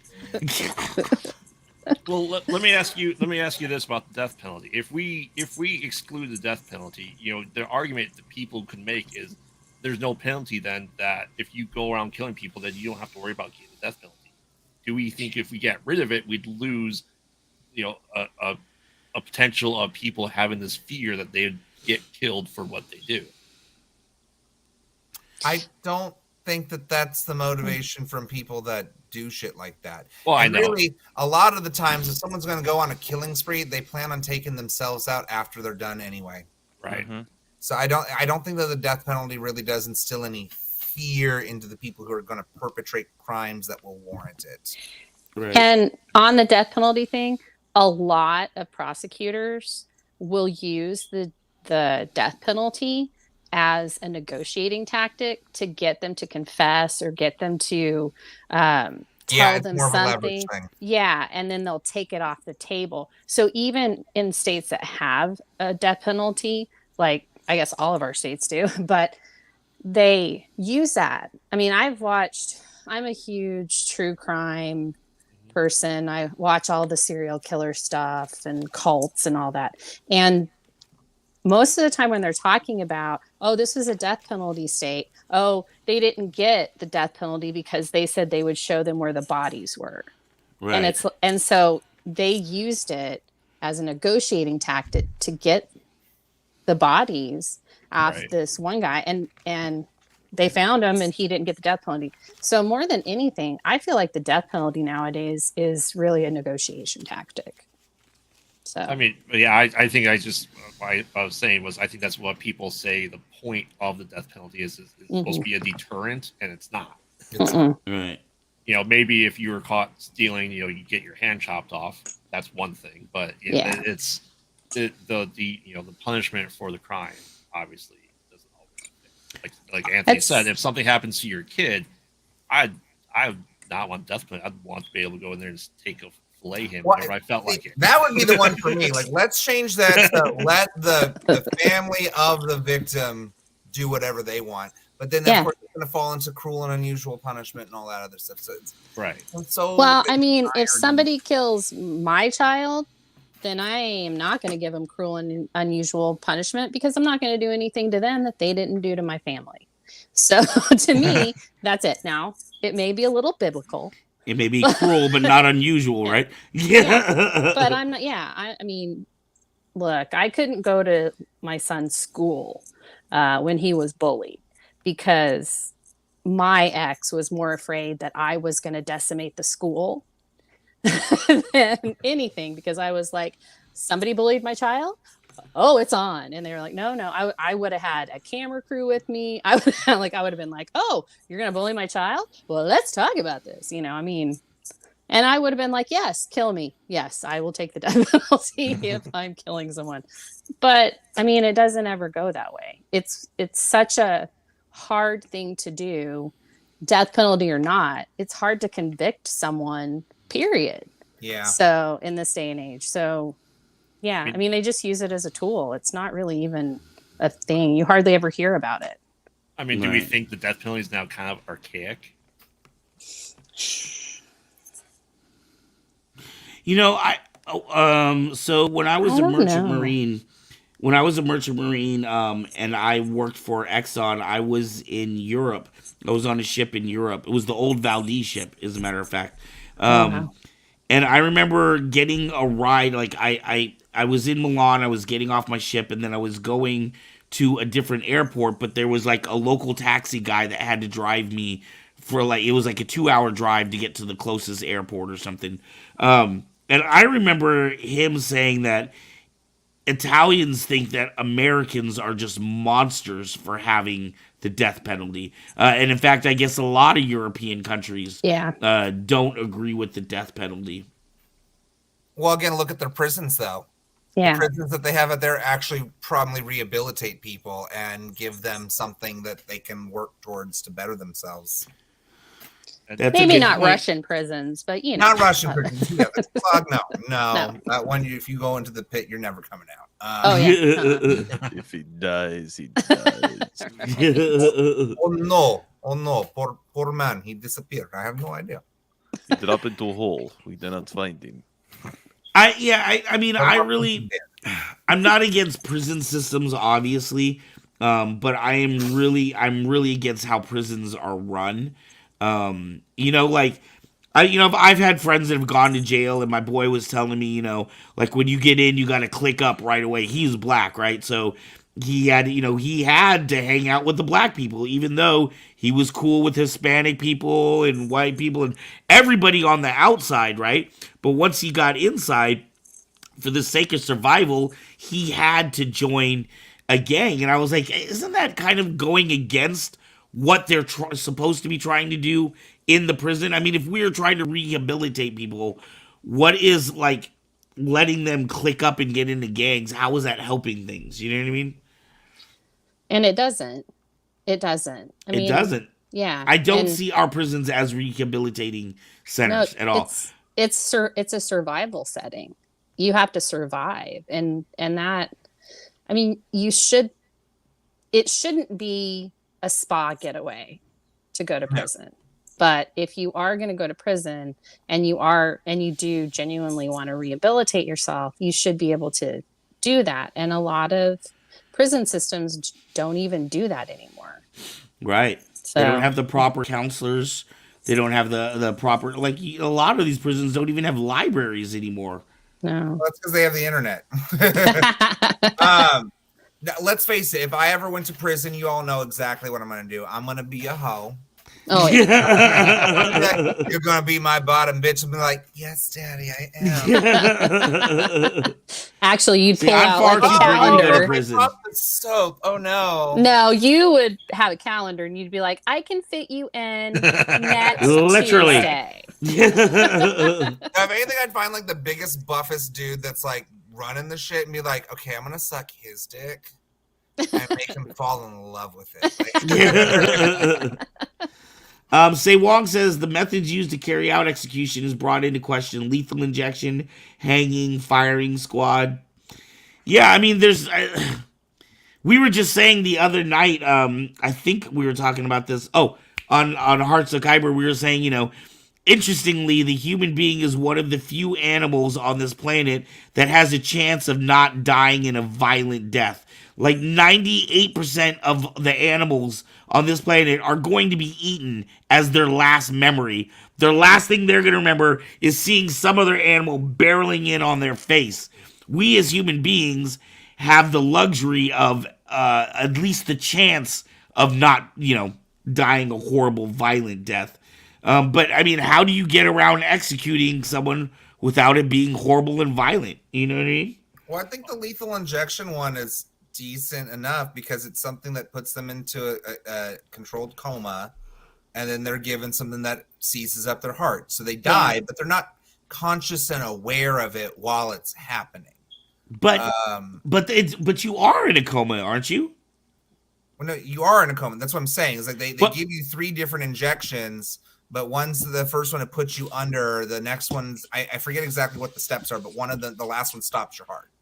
And so it's not as a violent or terrible thing like the guillotine per se. A guillotine is one of those things that look back at history and damn, people like to fucking show back then. Like, I want to see some blood.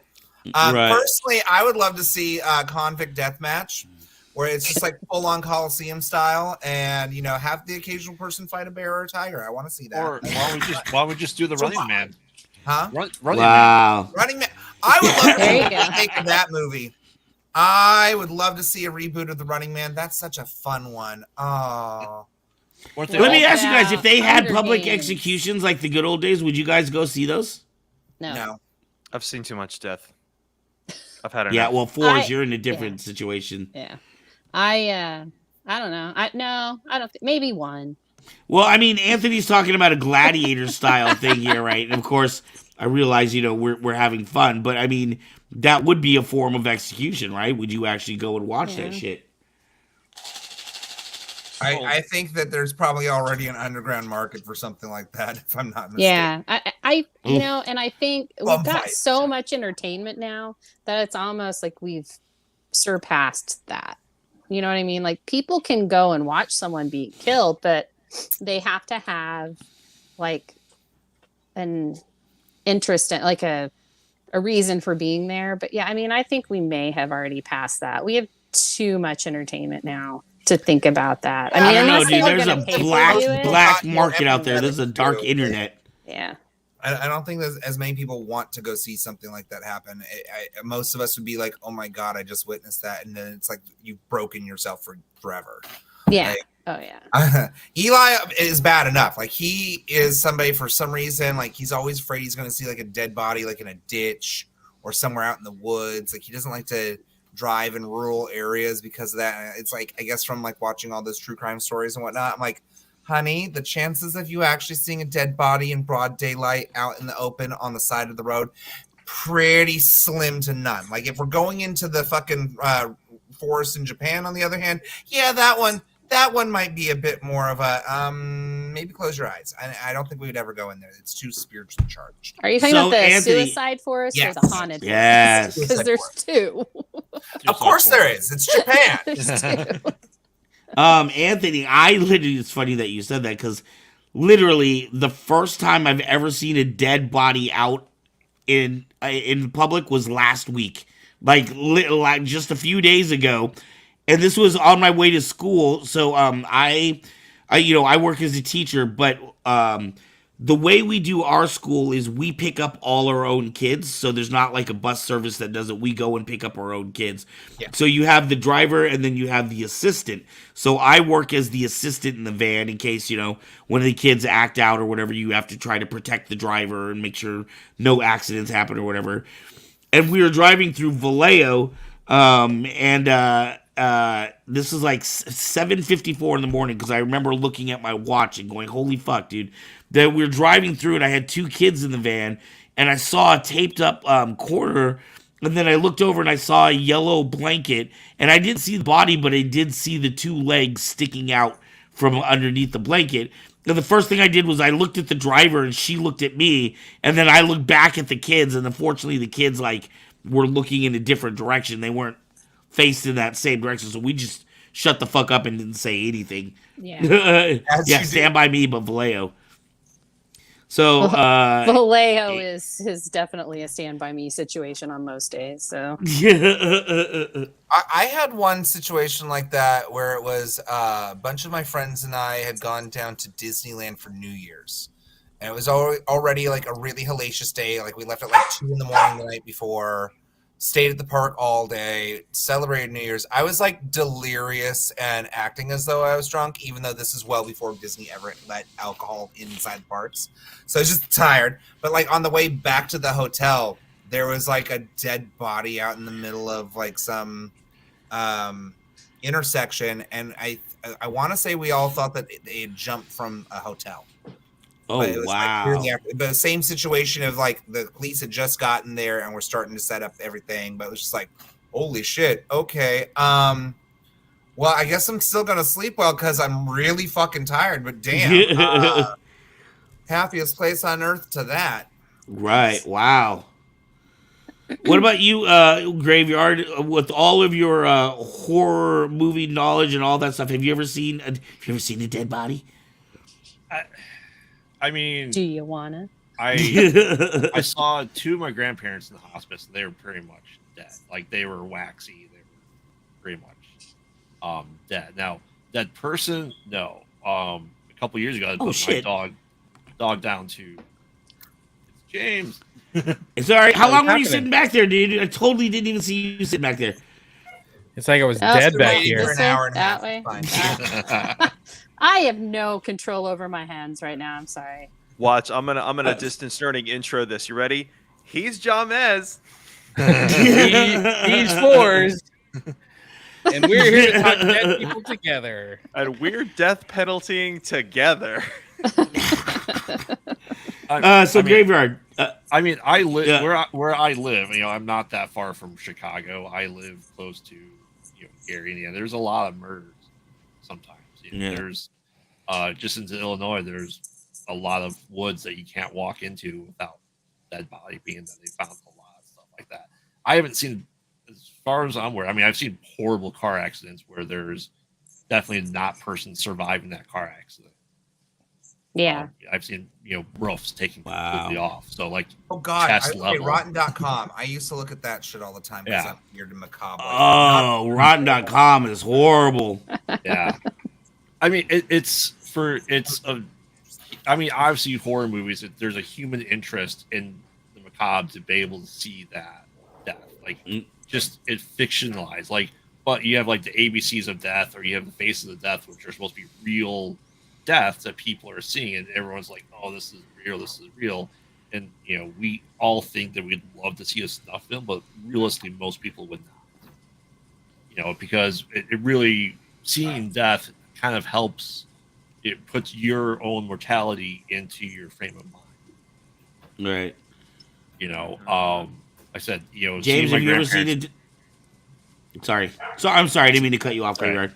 Go ahead. I said, seeing my grandparents, pretty much on their last breath was rough, but putting my dog down 2 years ago, I was in the room, I was holding her while it happened. That was horrible.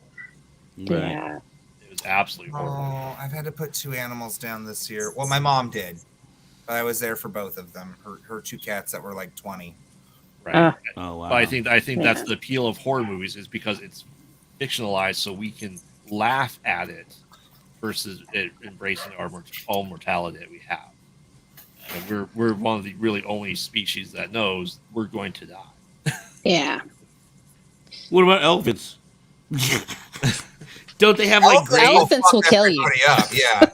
Elephants do not care. They will smack a hippopotamus around, and hippos are known to be one of the dangerous animals on the world. Right, but I was saying that in relationship. I thought elephants were known for having grave sites that they come in. They'll even the visit dying fields.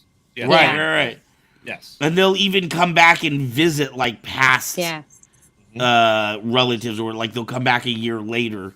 Yeah, and elephants have been known to mourn the dead. So are chimpanzees and great apes and stuff like that. They are able to kind of understand the concept of it, but not to the sense of they know not their own mortality. Right. Yeah. I feel like cats to some extent though, like I've had a few cats where like they just wander off and disappear, and it's kind of a common thing. Like they know that their time is about to come to an end, and they go and find their own little field to do it in. Like, right, but they don't sit there, when they're contemplating their existence, because they're asleep for 18 hours a day. Right. It's just that you have that feeling. you discuss on Hearts of Kyber anxiety that I have that feeling I'm dying, but they have the sense that they know they're going to die, so they go to a place like dogs tend to go to their favorite person's clothing and lay on it to go and die, so they have the last memory and the last scent. But they don't contemplate it. We don't deserve that like we do, so we know it's going to happen, so it's a fear in us versus the survival instinct. Okay, so this just came to mind. What about like assisted suicide stuff? Since it's on the death penalty, what about allowing people to have the active choice of, I no longer want to be alive because I have a terminal illness or this or that, and I'd like to go out on my own terms, but not in a way that like devastates my family, but more as like a, hi, let's have one big last party, and then I'm gonna go eat a pudding that's gonna knock me out for eternity. Right. So basically, what do you think about the pull the plug? Right. Yeah. Right. I think. What do you think of that, James? We were talking about pets a little bit ago, and I had to put some pets down a couple of years ago. But the one thing the vet said to me was like, think about the quality of life. Yeah. That those pets are living. Is that something they'd be happy with? And same thing. Like assisted suicide. It's like the quality of life. If that person is miserable, what can we do to make them happy one last time? Celebrate their life, let them go out the way they want to go out instead of suffering through pain. So I see what you're saying. That being said, I am not a fan of suicide. Like, I don't know if you guys follow Twitch, who is a dancer on I heard about Oh, big thing in the news right now. He married and one of the other dancers. They had 2 kids together. They just did some kind of Nutcracker special on Disney Plus. Like, he was a co-host on Ellen's talk show. Had everything, and I feel for the people that are going through that and they feel like they can't keep going. But he had everything, and he just decided to check into a hotel and take his own life. But for me, just looking at that when I have kids, and I'm like, you just ruined your kids' lives, you don't. Well, and it is a very selfish act. That's the one thing I would always tell people, like, you think that you're ending your own pain, but you're really just passing it on to everyone else. Yeah. Around. But and maybe creating. I mean, is trauma. that necessarily? God, I hate to say it like this. Is that necessarily always a bad thing, right? Like, I mean, if you are suffering to the point where, every moment of your life is pain or something, I find this very interesting. Damn, I wish John was here. Hey, what's up, Mez? So good to see you in the sides. John is who I do the show Hearts of Kyber with, and we talk about medical and physical disabilities. And he does live in constant pain. And that's one of the reasons why he's such an interesting host, is because he's able to still live his life and, run these shows and do all the things he needs to while living with pain. But I'll tell you right now, I'm a pussy, dude. Like, if I had to live in constant pain, that would be a really tough one. That there's a difference between mental anguish and physical anguish. Like, I deal with daily chronic pain that, if we had healthcare like our senators, we might be able to diagnose it with actually something. But at the same time, my mental state, even though I have my ups and downs, even though I have my times where I'm like very depressed and I have my big manic moments, like, for the most part, like, I see things optimistically. I see things on the brighter side. Like, as far as Twitch, like, yeah, you have like literally anything that anyone could ever hope and dream for. I want to know what was going on with him in his head that, like, I need to end it all. And so there's already been like a lot of talk and like controversy or there's conspiracies about like what really happened. What did he know about the elites? Like, who took him out or something? So I don't know what his reasoning was for why he took his own life. That's the thing. But we probably won't ever really know. Well, and that's just it. You really don't know what somebody's like when they do it in that moment. But I think that there is a huge difference between someone who's got something that they're going through on their own side that no one's aware of versus the person who's like stuck in a bed having some stranger wipe their ass every day and just sort of like waiting to die. Like I think that those are completely different sides of and I think it's about consent with that assisted suicide. Like if someone's not in their right mind, like has dementia or Parkinson's or something that's going to impact the brain, can they really give consent for something like that? That would be my only drawback on that is are they able to give consent? Because I've had relatives that have had dementia and different things like that. And, them being assisted suicide type thing, I would be really speculative about that because I'm like, they don't have enough. They're not here enough in their brain, to actually and then say yes, do it. That versus someone who's like, hi, I have stage 4 cancer that's come back 3 times and I'm tired of doing this fight. Oh, yeah. No, and then that, they have their state of mind is sound.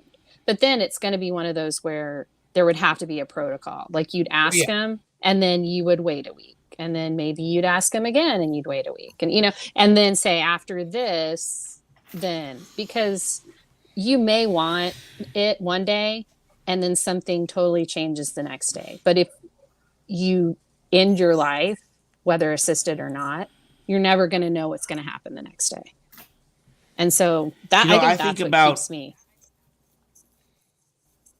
I think about like Robin Williams and a lot of these other famous, particularly you see comedians, a lot of these people who seem so happy. I mean, there are people whose jobs are to make jokes, right? To make other people laugh, to entertain other people.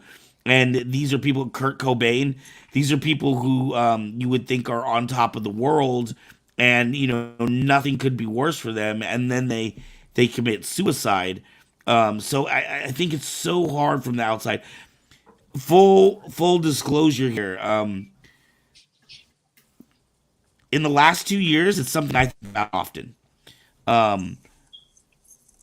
Since I started having anxiety attacks and I started losing control of my own brain, it is something that I have thought about a few times and honestly considered, but did not go through because I have a 14-year-old child. There are times in my brain where like I felt so out of control of myself that if I couldn't control myself, I just didn't want to be here anymore. Do you know what I mean? Now, is that better or worse? I mean, obviously it's probably a good thing that I'm still here and we're still doing this, but I wonder about like when I get to the point where I have Alzheimer's. In fact, I just had a discussion with my kid literally 2 days ago where I told him if I ever get to a point where I'm in a coma, just pull the plug, dude. I don't want to be in a coma. To me, that is the ultimate nightmare, being trapped inside your own body and not being able to express yourself. And I know there are plenty of people who wake up out of a coma after a year or 5 years or even 10 years. But to me, that's 10 years of torture. Possibly, who knows? Maybe you could just feel like you're asleep for 10 years. Who the hell am I? I don't look like myself in this mirror. Like, it's a big disassociation. I just can't contemplate the idea of being able to hear my son in the room and he's holding my hand and he's talking to me and I can't respond back. Yeah. I can hear him. I know he's there, but my body will not give me the ability to respond. Is that the normal? That drives me crazy as an image. Like being a prisoner in your own mind. Exactly. Literally being a prisoner. Yeah. Absolutely. I appreciate you sharing that arc. I mean, I hope you're doing something about that, having friends like this, to support you. And we all love you. We all talk about you all the time. I hope you're doing something to support and help yourself when you're feeling like this, even when you're not feeling like that. Like, hey, I should probably go take care of myself and figure out something, because there is help and support out there. And, like you do have that ability to talk to your son and he can talk to you and you can hear him, that sort of thing. Other people don't get that, every little bit counts right? Right. I don't know how we got Right. this from death penalty, but Well, it's talking about death mortality in general. I mean, what? Kyber Cave got off topic? Right. Never. What? Never. Not us. No way. I will say, I don't think I've known a single person that does not have that intrusive thought moment of like, what would it be like if I just took this knife and shoved it in my neck? Like, I feel like that's a natural thing that because we have our own mortality complex and we know that power's within our hands, like you think about it. It can become a compulsive thing. I know that I've certainly thought about it, but I've also never contemplated like seriously going through with it. I'm the type of person that I'm like, well, I already know I'm going to die at some point. I'd rather just push it and try to make it to 100 so I can be like, I'm a century today, everyone. Right. Fuck you. But I'm also the type of person that I'll never go skydiving out of the fear that I'm going to die, because gravity is not my best friend. Right. And I'm prone to Murphy's Law being a thing. At the same time, if I ever get to a point where like I know I have like 4 months left to live, I'm going to become the biggest goddamn daredevil you've ever met. Oh yeah. I'm going to skydive, I'm gonna zip line, I'm going to go deep diving, I'm going to do every fucking ambition. I will go mountain climbing, knowing, you know what? Fuck it. If something's going to take me out, I'd rather it be adventurous at this point. But otherwise, if I don't make it to 100, well, then, there you go. But Yeah, Do you think it's different for people that have and Mez is in here? I know she is somebody that deals with chronic pain as well. Do you think it's different when you have physical pain as opposed to mental issues or anguish? I think that physical pain is in itself a very crippling thing. And unfortunately, a lot of that does have to do with our healthcare system not wanting us to be well. A lot of it has to do with the fact that most of the food that we have is poison. We also have plenty of controlled substances that are another form of poison. Yeah. I'm a fucking bartender. It's literally my job to dispense a type of poison to people, make money off of it, and like do it with finesse and flair. Like, here's this thing that will actually kill brain cells and maybe disrupt your kidney and liver, but it tastes delicious and you're gonna have fun for like the next 30 minutes. Like it's one of those scenarios. Hey. I was told there was punch and pie. I'm here for the punch and pie. He's young Phil. No, he's and Pickle he's- Phil. and he's Fours editing some videos. Pickle Phil. You are now watching Distance All right, guys. Nerd. I'm Way to pop in for I don't like know the how you last guys 20 feel minutes. about this. I don't know if you're wanting to go on with this topic. We can move on. Yeah, we got 20 Yeah. minutes. I actually kind of want to pop over to our other topic since we've got our Yes. our best friends from Distance Nerdy. You talk here. about the death of Superman? And that is The firing of all that DC news. Yeah, we got that a lot of delectable news. DC news. Do we have a lot of DC fans in the And what do room? you guys think about all this? I'm a Batman fan, so That's really Okay. pissed me off for no end. Let's set the stage real quick. So Marvel is being Marvel and blockbuster after blockbuster, right? DC has been fragmented for Ever? decades now about what they're doing and feels like they keep screwing things up. And then all of a sudden, Warner Brothers and Discovery merged, and now DC's in this crazy chaos. And then all of a sudden, James Gunn is now the new head of DC, right? And by the way, that's DC Studios, so that's film, TV, animation, everything DC is all under Comic book. him and Safran Yeah. now. Comic books, it's all under Safran now, and James Gunn. That being said, we're getting some crazy news that Henry Cavill said he's about to come back to play Superman. By the way, if you haven't seen Black Adam, which is out today on HBO Max. Yes, Oh, I yeah. just saw it there. We just finished Hey. Westworld season You should 4 watch before that. it goes on. Did you guys watch the video of The Rock just pretty much not using doors and going through walls 1,000 times? No, I haven't seen it. Yeah. I haven't watched Yeah. it yet. I Black haven't watched Adam Black in Adam that yet. show. Yeah. That's Black Adam. in Right. that show. Okay, So good. It's a Cavill movie said about a he's guy coming who back. doesn't know what a door is and just walks through the walls. Entire So he's a Kool-Aid man. So wait, so okay. Cavill says he's coming back, but I thought James Gunn didn't necessarily like say that was the case. They told him to say he's coming back. Yep. And then they fired Right. him. Oh well, wow! And that's the thing is that it wasn't Safran, it wasn't Gunn that told him to say that.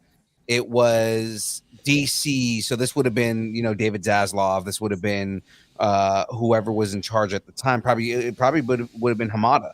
I think it was Hamada actually. Right. That said that, you know what, we're going to bring back Cavill Superman. We're going to do a Man of Steel 2. We're going to start working on all these films.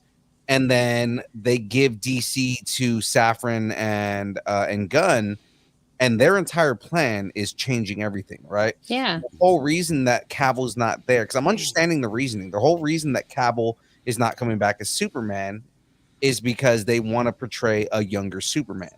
Yeah, absolutely. Right? Do we do another fucking origin story for a character?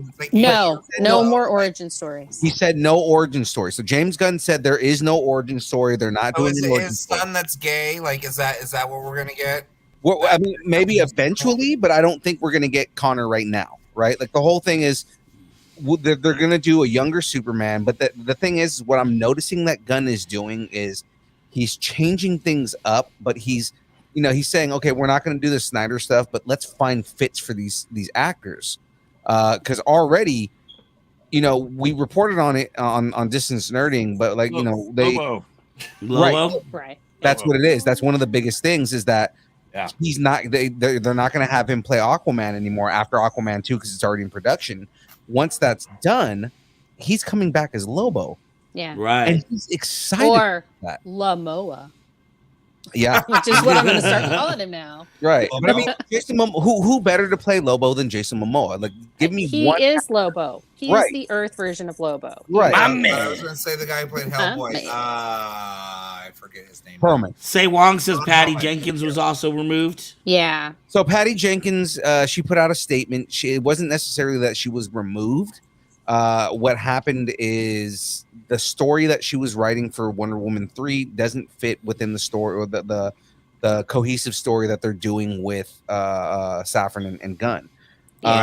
Not to say that they're not gonna have Patty Jenkins do anything, just what the vision that she had with the trilogy she's making doesn't fit in their story. So basically that treatment that she gave them is being thrown out. Doesn't mean that she can't write a treatment that doesn't fit into their world. Well, and it also frees her up for Rogue Squadron, which is what she was delaying to do the third Wonder Woman. Right. So now she can focus on that. Right. And so. she mentioned that. She mentioned because a lot of people thought she got fired for Rogue Squadron. And she said that in her statement that she decided not to work on Rogue Squadron so that she could focus on Wonder Woman. Now that they put it off. They were putting it off till she was done. So. Right. The thing about it is like with Lucas didn't. All they said was that they weren't doing Rogue Squadron anymore, and that made it seem like they fired her from Rogue Squadron. And now we're finding out that it was her choice because she wanted to focus on Wonder Woman, which I'm okay with that. That means we're gonna get the Rogue Squadron movie that we thought was gonna happen. Right. Oh, and poor Henry Cavill. I mean, he is so not. He's not gonna recover from this at all. Just never have another movie ever again. Well, they said that I'm kidding. That was a joke. He's totally going to recover. Oh, he's probably got like 5 things. Oh, he's doing Warhammer 40K. Can I just say this though? The current recent phase of the Marvel Cinematic Universe is not nearly as strong as it was leading up into Infinity War or Endgame, and that's damn well evident. Like I don't see it having as much as a well reception. Like, Black Panther, Wakanda Forever was a good movie. It's a really good movie. But if you really start to think about it and pick things apart, like there's a lot of things that writing wise weren't very strong. And that's kind of the case even with the Doctor Strange multiverse thing. They're really trying to shift gears and go to this thing because they've already played out all of their tired characters. DC, on the other hand, fucked up because they tried to copy the Marvel theory, but without the slow burn and rushed it. Yeah. And they kind of shot their wad on all their big name characters already to now where they have to like go, okay, so this is now not working because we didn't think it through. And now we're having to kind of come back to square one. But the good news for them is that people are a little tired of the Marvel constant churning out a movie every other month. To where like we might actually get some interesting cinema from this. I mean, I still liked the Batman with Robert Pattinson. I thought that was a fun take on the Riddler. I'd still love to see another fucking movie come out with Poison Ivy. They're keeping the Batman universe and the Joker universe. Yeah, they said they're separate. Gunn is trying to incorporate Robert Pattinson's Batman into this DC universe. Really? Well, that's just it. They have a chance to start fresh and make it with these new people now. He was saying he's trying to find a way to see if he can make it work. Okay. I must not have read that yet. Because now Ant-Man is where everything is supposed to gear up in the current phase for the MCU. Everything else is just kind of like this, kind of just there until I don't care about Ant-Man. I want like a good X-Men. I want Storm. And they're coming. They are coming. Rogue and Gambit, and why is Fox still dragging? Disney owns everything now. Why can't they just make this happen? Just give me my Cyclops. That's all I want. Just give me my Cyclops. Kevin Feige's whole thing is he's been trying to find a way to bring them into the universe where it makes sense. The experiment for all of this was Miss Marvel? No, Werewolf by Night. Werewolf by Night, okay. Werewolf by Night was their experiment. The whole thing was, okay, if this works, if we can successfully do these specials, then what the plan is, the rumor is, and we talked about this a while back, but what the rumor is, what the plan is they're going to do one shots on each X-Men character to lead into an X-Men movie. And I think that would be fantastic. And it's very comic book to do that, to do like the one shot special and then bring them all together. And I liked that about the first 3 phases. And I actually didn't have a problem with phase 4, but I knew going into it, this was going to be the growing pains phase. Right. This was going to be, hey, we had a successful, multi-phase thing. Now we've got some growing pains because we got to rev everything back up for the multiversal phase, like the big multiversal war. And we just, as fans, know, this is the first phase in the multiversal war and not the Infinity War. Yeah, but so Deadpool is supposed to break everything out for X-Men though. Like the Deadpool movie is supposed to break everything out because they've already been talking about what they're doing. They're going to be incorporating X-Men characters. They're going to be messing with the TVA. Loki, TVA involved in it and everything like that. Because the whole thing is they're basically going to use Deadpool as an excuse to bring in all of the X-Men characters. Which it's perfect. Deadpool's a good excuse for that because he breaks the fourth wall exactly all the time. Right. And they set up the MCU on the breaking the fourth wall by having She-Hulk do it first. Right. And then that got everybody ready for it in a version of a breaking of the fourth wall. So now, Deadpool already has. Well, no, I guess that was different. That's Sony, right? Yeah, under Fox. the other Fox. Okay, the other Deadpool movies. What do you guys think about? Because see, I heard one YouTuber make this argument, and I agreed that everybody's talking about phases and. Before the whole Infinity Wars and everything leading up to that, people weren't really worried about phases. But when it came to Infinity War and that conclusion, now all of a sudden, this 4th phase that we're in, that a lot of people were calling the MCU, this 4th phase that we're in, people are worried about, this 4th phase, there's nothing like tying it all together. But I feel like it's all the prelude to the next phase. I mean, you got the Young Avengers. Yeah, we don't. The Young Avengers were all being set up in all, Hawkeye and all the other movies. Right. I totally agree. Like phase 1 and 2, you didn't think like, hey, this phase didn't fit together. Right. It didn't have a conclusion. What is this coming to? What are we trying to make? That's Sorry, Anthony. After phase 3 that they said, there were phases, and then we're like, So now it's like a wash, rinse, repeat cycle. It's kind of like the newest season of DBZ. Gee, what are they going to do? End up in a tournament with all of the people that we had before? Right, but see, and then power up to the next level with longer hair that's a different color.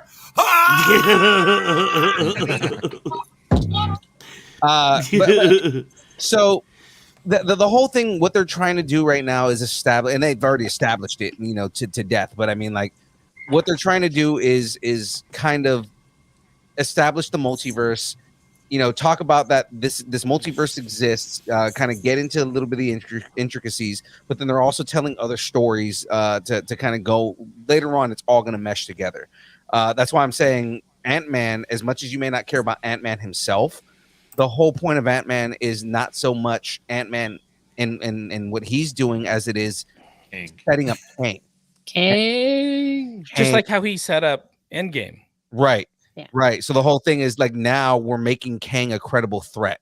We've been introduced to Kang through Loki, but then what they're going to do is, this is Kang. This is the threat that he is. We're actually going to see Kang in his conqueror form. And that's going to be, okay, he is the threat. This is how we establish the Thanos of this kind of era of movies.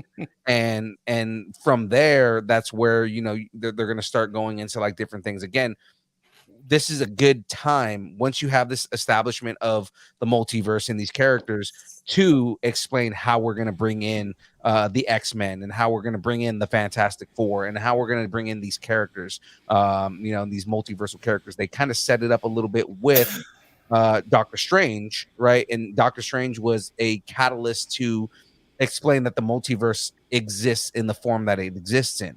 The TVA is, Loki, the point of that was to show that there is a policing unit that polices different timelines, but they fucked that up, so now it's like, okay, well, everything is wide open now, and this is opening it up so that now we don't have he who remains holding everything down.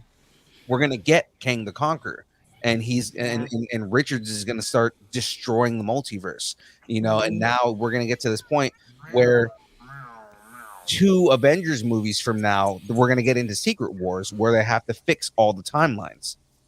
Yep. Right. Speaking of He Who Remains, the only one that remains at DC is James Gunn. Now, what do you guys think about DC jumping back, and what is happening, all the news that's coming out? I'm not a big DC fan.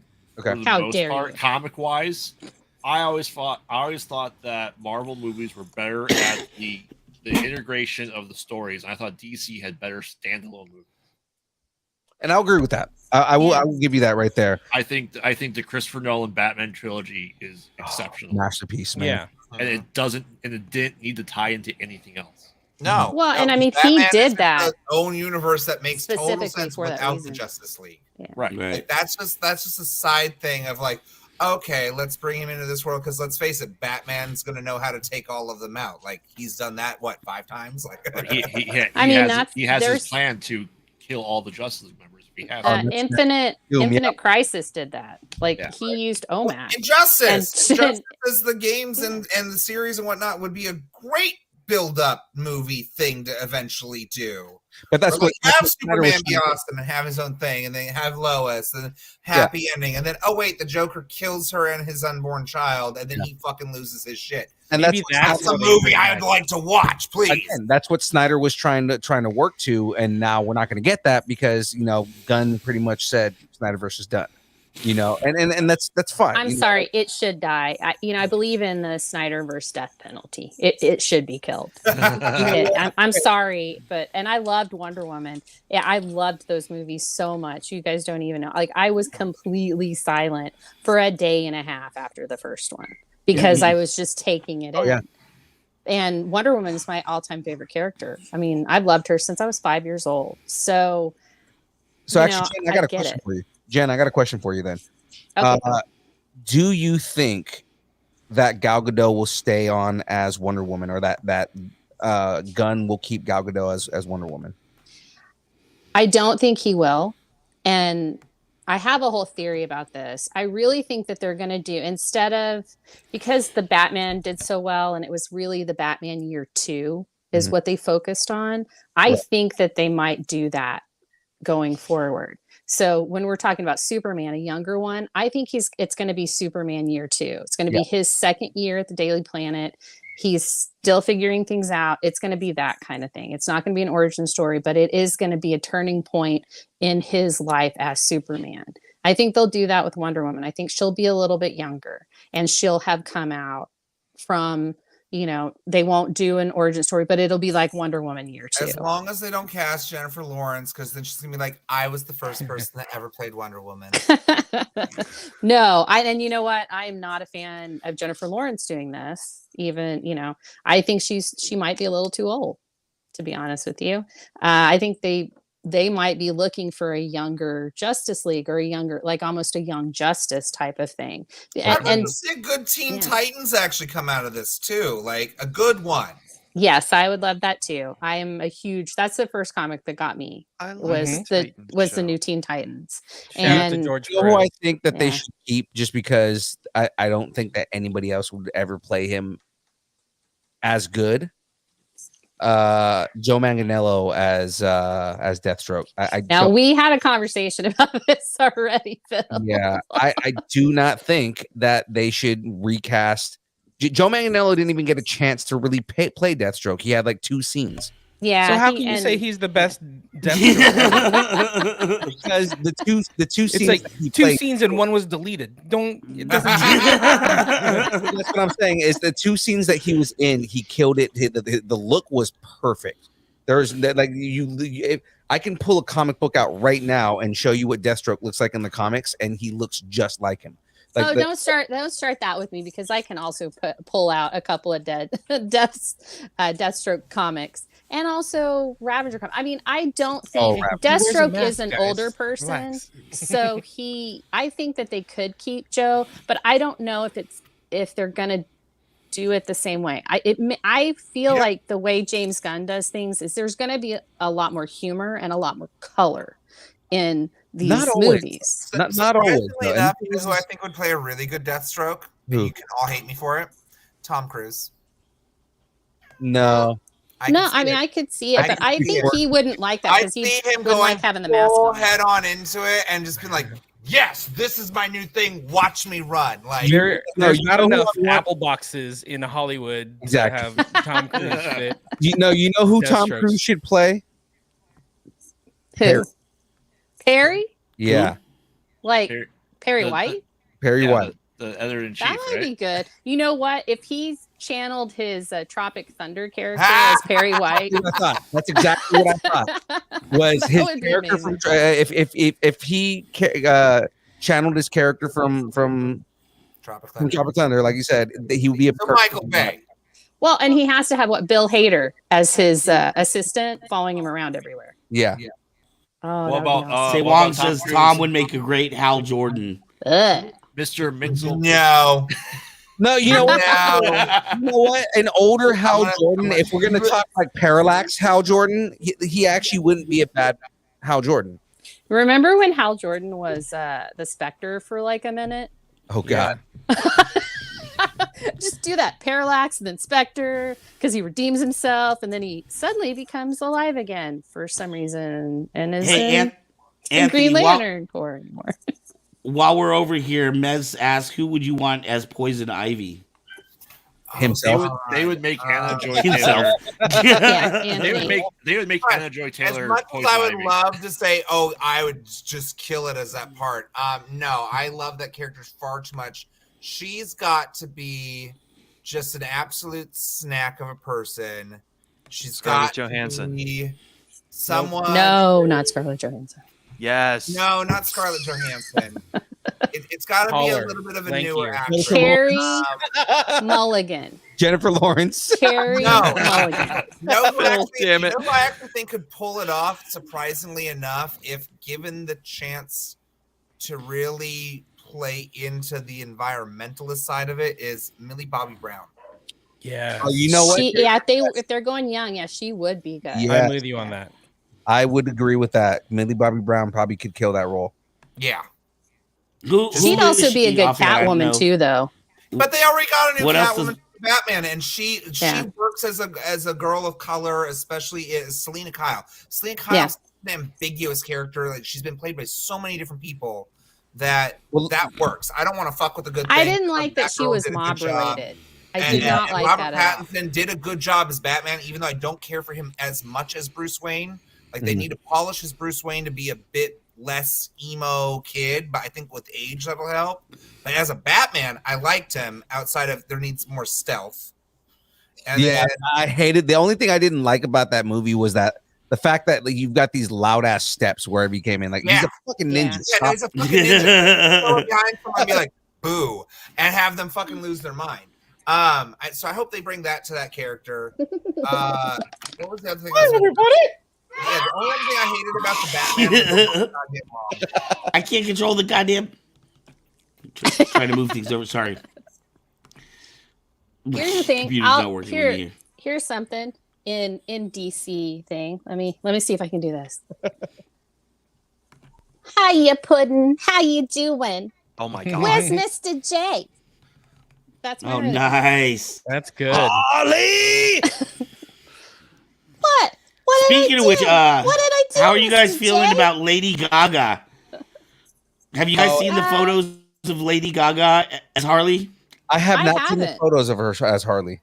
I haven't seen any photos. There of are her. photos out that are leaked. Oh. Yeah, okay. I just saw them I'll have to look today, at that. earlier today. And Forrest goes on Google. I mean, you know, when it comes to Harley, I think she could do the voice, and I think she's got that kind of. If they make her more gritty, like they did with Joker, I think that she would be fine in it. I don't know. I have some issues with Harley, so I'm like, I think Lady Gaga is gonna kill it. Because oh my! It's already proven that she's got the acting chops now. And giving her a character that's not only really intelligent psychologically, but then goes into this like madness zone. I think she's gonna really play into it well. I think that she's gonna do well. Holy shit! Yeah. I mean, God, look at her. Yeah, I'm a She's little bit worried about this next Joker. Excuse me as I walk away and go. I might disappear for a little while. Yeah. Wow. You're really going to be Pickle Phil then. No, I'm a little bit. I watch. Thanks for watching. Don't forget Thor's is. Yeah.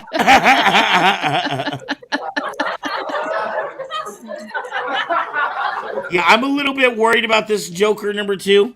What do you guys think about? There was talks about, and obviously fucking shitty ass timing. But there were talks about doing a Batman Beyond, bringing that back.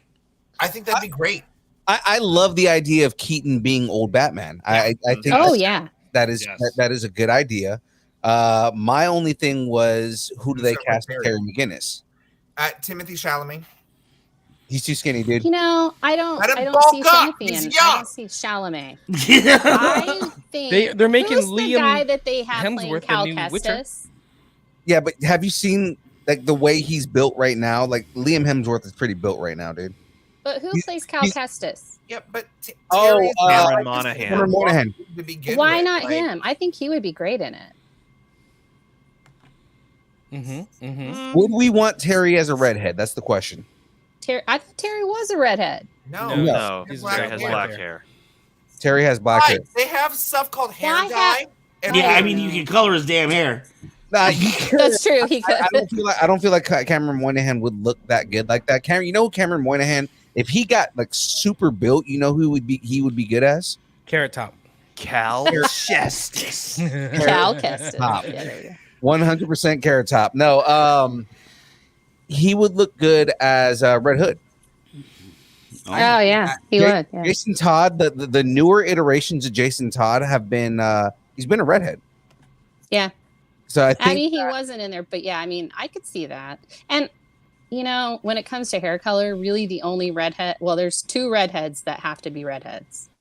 And I'm going to say it, and y'all are going to be like, oh God, I can't believe you said that. Ivy is one. You have to have, you have to have Batgirl as a Ivy. redhead. And you have to have Jean Grey as a redhead. Yes. Those are the only two that Yes. if they decided to make Mary Jane. Poison Ivy a Yeah, Mary brunette, Jane Watson. I'd be fine. Mary No, Jane in the she new can. Spider-Man's is already played by someone who doesn't have red hair. So Yeah, so they've I already- don't think most that. Yeah. redheads get race swapped. I'm just gonna say it. It seems to be the case that is it a redhead character? Well, I guess now she's black. Like Little Mermaid. Yeah. Well, and I don't mind that either. But I'm just like, I think Batgirl should have red hair. And But I see, I Jean Grey agree with you needs- on Jean Grey, but Batgirl, like, give her a wig. Don't mess with No. me. She needs to be a redhead. Jim Gordon. Do you want to see why? Here, let me show you. So no, she's not going to Do be you a redhead. see that? Oh, she looks like a brunette. She's a redhead. Give me a break. No, you know what? Granted- Though? There have been iterations of Barbara Gordon where she's a blonde and she wears a red wig. Okay, so the blonde one, don't make me talk about that. I still have not forgiven Alicia Silverstone for that. Thank you very much. No. We're not going to do Barbara Gordon as a blonde. I'm saying, or are you talking about Betty Kane? Bet Kane? Is it Kane that has blonde hair and she wears a red wig? No, she was a different Batgirl. She was the original Batgirl when Right. they made the Batwoman and Batgirl characters so that people wouldn't think that Batman and Robin were gay. Right. In the Wait, 40s. No, and that's what I'm saying is there's a version. Exactly. Well, there was Spoiler who became Batgirl for a little while. That's Right. Stephanie. Well, what I was saying is that there's a version of Barbara Gordon in the comics where she's blonde, but she wears a red wig when she's in costume because it makes it so that people don't know what her actual hair color is. Now they did that in the Batman TV show of the 60s where she was brunette played by Yvonne Craig, and she did have a red wig there. And that was to keep her there. But I've never seen a blonde Batgirl. I gotta find in that the comics. Yeah, if you find that comic, you let me know. The new Batman movie with Robert Pattinson had a black Jim Gordon. So she's not, if it's Barbara Gordon, she's not going to have natural red hair. She might be. Yeah. When I it's wonder gonna if be a they person did of that. color. It's going to be another one where, now they're just black. It's fine because we're progressive. It's diversity. I would still like to see.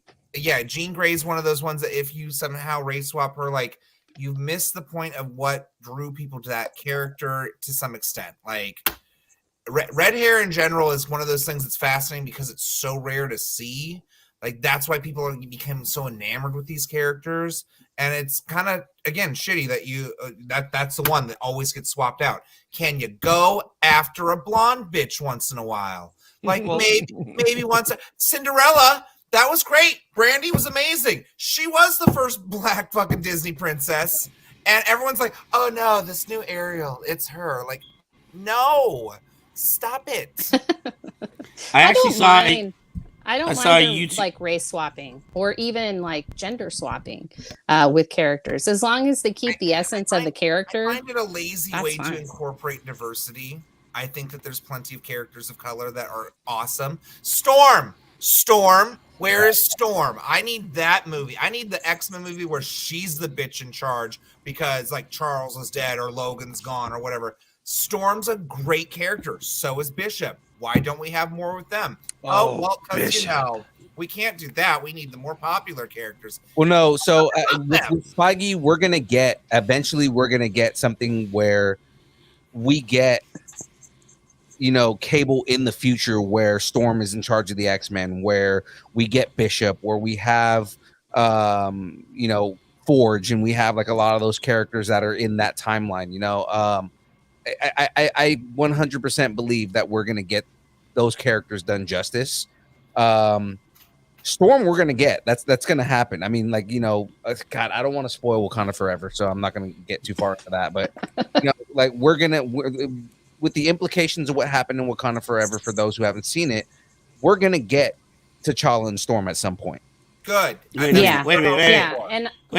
Okay, wait. I saw Wakanda Forever, and I'm missing that.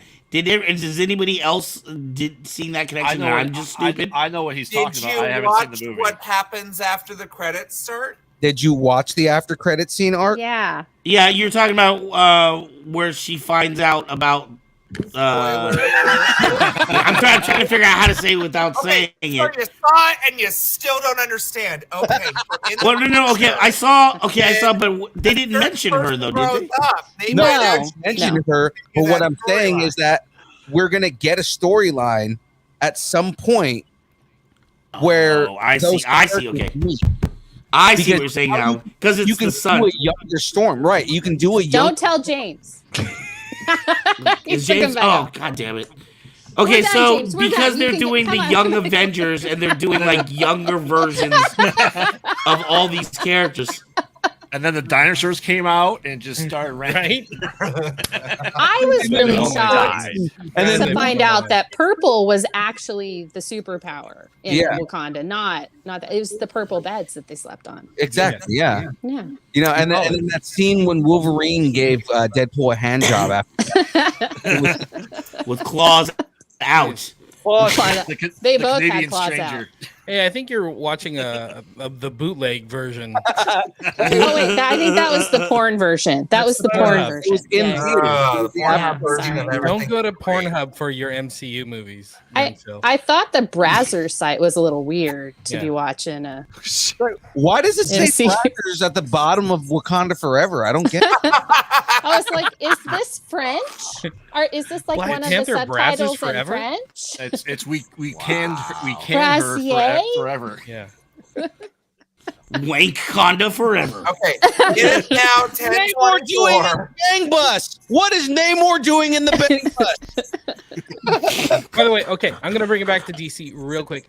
I think besides, James Gunn is kind of known for bringing out the weirder B-list, C-list, D-list characters, Guardians of the Galaxy, Peacemaker, Calendar Man. I think he's gonna do at least his first phase of DC. I think he's gonna do that. And he's gonna give us a bunch of characters we knew nothing about, didn't care about, make us love them, and then that's gonna be his they're gonna new bring out Blue DC. Beetle and Firestorm, and I hope to God Black Canary and Green Arrow get a bit more action. Blue Beetle's coming next year. Yeah, I would like to see a Justice League We're without getting a Batman, King movie, without a Superman, and without a Wonder Woman, because the Justice League originally didn't have any of them in it. We're gonna get an entire Condiment King movie. We're getting you know who I think is gonna get a movie because it's James Gunn and he understands these characters way too well, and he's going to do it because I know he loves this character. Clayface. Booster fucking Gold. That's what I want. Gold. I want Booster Gold, and I don't want Nathan Fillion playing him because I think he's too old. No, Nathan I want a Plastic Man movie. I don't. I just want Grant Gustin to come in as the freaking Flash. Period. Booster Gold is a time-traveling wannabe superhero that comes from the future back to the past to try and make a name for himself because he wants to be loved and accepted. Tell me that doesn't scream a James Gunn movie, though. Yeah. Oh, yeah. No, that would be... And you know what he would do is he would also show the core, the gold core from the future. And then they would bring him back to the past, and he'd have his little robot guy. He loves doing stuff like that. So I totally see that happening. I really hope that they do a Booster Gold. I love Booster Gold. I want to see a Booster Gold, Blue Beetle team-up movie with Ted Cord as Blue Beetle, old Blue Beetle or what. I loved them in everything I've ever read. 100% a Jaime guy, man. I will always go Jaime Reyes over Ted Cord all day. It's just a different dynamic. I loved the Blue Beetle and Booster Gold dynamic. Yeah, because Ted Cord is like, bootleg Iron Man. He is, yeah, absolutely. Yeah, he's bootleg Hammer Industries. Yeah, oh god, yeah. He's totally so bootleg bad. Hammer. Versus, let's see, the reason I like Jaime Reyes so much better is because you get that dynamic where he's fighting with the scarab in his head, Oh yeah, I love that. I love Jaime for that. I just wish that they could have two of them. Yeah, and they don't really. It's like either you get Ted or you get Jaime, and I like two he's of a them. lot like Venom, but like technological. Yeah, kind of, and the whole thing is like, see where him and Venom differ is Jaime has a lot of his own like morals and he's a good person at heart, whereas Eddie is just kind of a dick no matter what. He eventually becomes a good decent person, but Eddie Brock is a dickhead. He starts off as a dickhead. He's, he gets his power and he becomes even more of a dickhead. Eventually becomes a decent dude. But I mean, Jaime is a good kid to begin with. And it's basically him fighting the Scarab because the Scarab wants to destroy the world. And he's just like, no, I'm not going to kill people, man. I'm not going to do this. Yeah. But like the moments where Jaime lets the Scarab take over so he can like win a fight is they made him a little bit more like Dr. Fate. Mm-hmm. Because I want to see Dr. Fate would be a good character to bring into the fold. I mean, they technically did, and they killed him. Yeah, that's true. Black Adam. The good thing is that movie's not going to be canon, so it's all good. Yeah, but no, I mean, I agree, and I like everything that I've read with Jaime as Blue Beetle. I really loved how they refreshed it because Ted Corday he was kind of played out, and then they gave him that one last hurrah in Infinite Crisis, and I thought it was great. I loved it. I loved seeing Wonder Woman kill Max Lord. I was like, yeah, do it. Mm-hmm. But maybe I'm bloodthirsty. I don't know. Anyway, does anybody else have a character, like a DC character, that you'd like to see James Gunn bring into the new DCU? I've got Plastic Man. Wong. Plastic Man. There you go. Plastic Man and Elongated Man. I would love to see Elongated Man. Right. Because they're the same character, basically. So just have them. I mean, different. They have the same exact powers. Just let them fight it out. Yeah, they do. Swamp Thing. That's what Trigun. Although they've shown Trigun in the Titan series. Yeah, Trigun. Yeah. I watched that part of it. That wasn't Trigun. That was in the Titans. That was Mephisto. They just made him a little wimpy. I wanted him to be like full on demon, 6 eyes, big red guy with the horns and the. You got that for like 1 second in at the beginning of what was it, season 2 or season 3? It was end of season 1, beginning of season 2 that they wrapped that up. 2, like they killed him off, but he was like full demon form. So it was like and then I think at the end of season 2 is when they finished him off. Right, I think. By the way, news came out today that I guess Henry Cavill and Gal Gadot had scenes. They shot scenes for the new Flash movie, and DC has cut them. Yeah, they took them completely out of the Flashpoint. Which Flashpoint made money for it though. Yeah, so but Flashpoint's the perfect place to reboot DC. It really is because it's it's Flashpoint, so people that Flash knows, and they could make them different, and it would work. But who knows? I want Amethyst, by the way. Now, who's Amethyst? Oh, see, even some people don't know that. Amethyst originally was a 13-year-old girl who got an amethyst pendant and found out that she actually was an exiled princess from Gem World, and then went back to Gem World where she became a 25-year-old woman, and she became the princess of Gem World, the ruler. And she had to go on these adventures, and they were all gem related. It was actually really good, like Steven Universe, but like fan fiction wise. This came out in the 80s. Was she Pakistani? So then Steven Universe is a fan fiction of that thing. Yeah. Well, then there's a lot of stories. So she became the princess of Gem World. She found out what was going on with Gem World. They made her a lord of order because they had lords of order and chaos. This goes really deep because it's like Hawk and Dove are involved in this. There's a whole bunch of stuff. So she basically becomes Dr. Fate. She's Lord of Order. Yeah, she becomes that. She goes blind. She becomes the Lord of Order for her world. Then she dies. They don't have LASIK over in Gem World?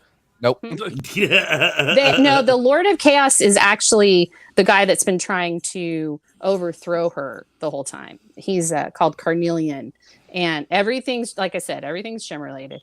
And she becomes one with the planet. Rebecca Sugar has some explaining to do. I'm just saying. But she becomes one with the planet. Later on, White Witch from Legion of Superheroes is actually one of her ancestors and finds out that Amethyst was actually a hero, and they found out that that's where her power, like the White Witch's power comes from, is actually Amethyst. So there you go. 2 characters I need, and tell me if you guys agree. Right? Just because it was in my head and I have to like get them out there. But tell me if you guys agree. I need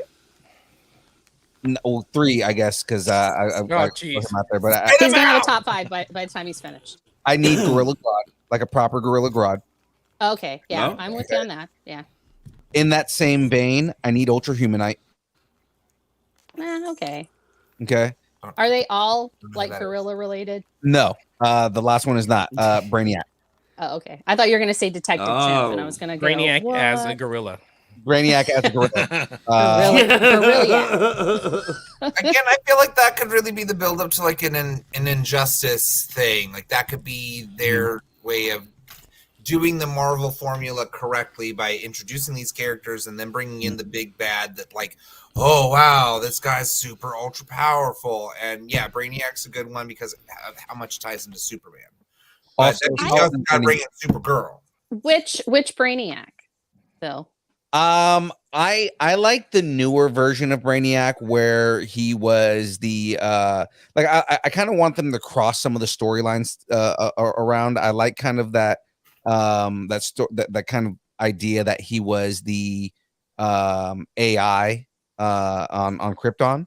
Oh, okay. Right, that went on basically once the Krypton was destroyed, he went and traveled to other planets and collected knowledge, and then in order to save comic book, in order to save these societies, he has to kill the societies, and the whole thing is he travels billions of years and ends up on Earth and is this massive collective knowledge monster, and that's makes him the great foe for Superman. I want to see that that version of Brainiac where he's just alpha level threat, like omega level threat. Yeah. Oh no. I mean, I think Brainiac's a much better nemesis for Superman than Lex Luthor. I mean, I understand why Lex is his main one because it really is man versus Superman, which goes back to like a long time ago. But I think Brainiac's a much bigger threat. He is like a Justice League Avengers level threat, whereas Lex Luthor is just a whiny, entitled white boy. We also need Metallo. Metallo would be cool. And they've done him wrong in the TV shows. We definitely need a Metallo. Lex, I like the version of Lex from Justice League where he's the president of the United States and he gets a little bit more power. Yeah, but I mean, he also, to an extent, I think he was meant to just be a tan dude. But I mean, I always thought he was black when I was growing up. I always thought that version of Lex Luthor was black. I thought that for Superman Adventures, I thought he was black in that. Yeah. And I think that's a character that you can race bend and it would work. Oh yeah, definitely. Yeah. Definitely. Just like Fisk, you could, because they did that with the Daredevil movie. And I thought out of all of it, who was it that played it? Michael Clark? Michael Duncan Clark. Yeah. I thought he did really well as Wilson Fisk. I thought he was the best part of that movie. I wouldn't change Vincent D'Onofrio at this point. Vincent D'Onofrio. No, I think Vincent needs to do it. But I'm just saying that that's somebody. List. Yeah. So you could do that with other things. And we've been monopolizing. Hey, Graveyard, who do you want to see? Like I said, I'm not deep into the lore of DC Comics, but more Rogue Gallery. I don't want a 10th Joker. I don't want a 10th Riddler. I don't want all that stuff. I want to see. We want Court of Owls. Firefly. Court of Owls would be amazing. Court of Owls so bad, dude. Yes. Oh my god, I would love to see Talon. I would love to see the Court of Owls just kind of dude. That they need to do the Court of Owls storyline specifically so that you can see that Dick Grayson was supposed to be a Talon, and the reason that his family was killed was because James, headphones off. The reason Dude, read a comic every now and then was because they were trying to groom him to be a Talon. Oh my god, that storyline was so fucking good. That whole thing. I love Scott Snyder so much for writing that story, man. That story was so flawless, and I want to see that. And how they wrapped Batgirl or Batwoman into it incorporated well too. Like he's got that whole shapeshifter thing to him. Like Clayface is a cool character, especially for Batman. Even if it's just like a secondary villain in a movie, it'd be something. Yeah. But yeah, Batman's got like all of the good villain characters that really play well into the lore and the storyline. We don't need another Joker. We don't need another Catwoman. We don't need. Yeah. I mean, if you're gonna do Mr. Freeze, at least do him right, like the goddamn animated series, because that was the good one. Heart of Ice is so good, man. It's like Spider-Man. The dinosaurs, the Ice Age. Yeah, right. Never a cheesy character. What? Hey, Force. How about you? Y'all have already pretty much listed everybody. Yeah, y'all have listed everybody I want to see. Really? The Amalgam universe. We discussed the Amalgam. That would be cool. James suggested it to Feige already. Did he? I would love to see JLA versus Avengers, like the Busiek Perez comic. Yeah. That would be so amazing. The crossover we've all been waiting for. I just want to see Wonder Woman take that hammer from from Thor and go, that's a nice hammer, because she will. So Superman versus Sentinel, who wins?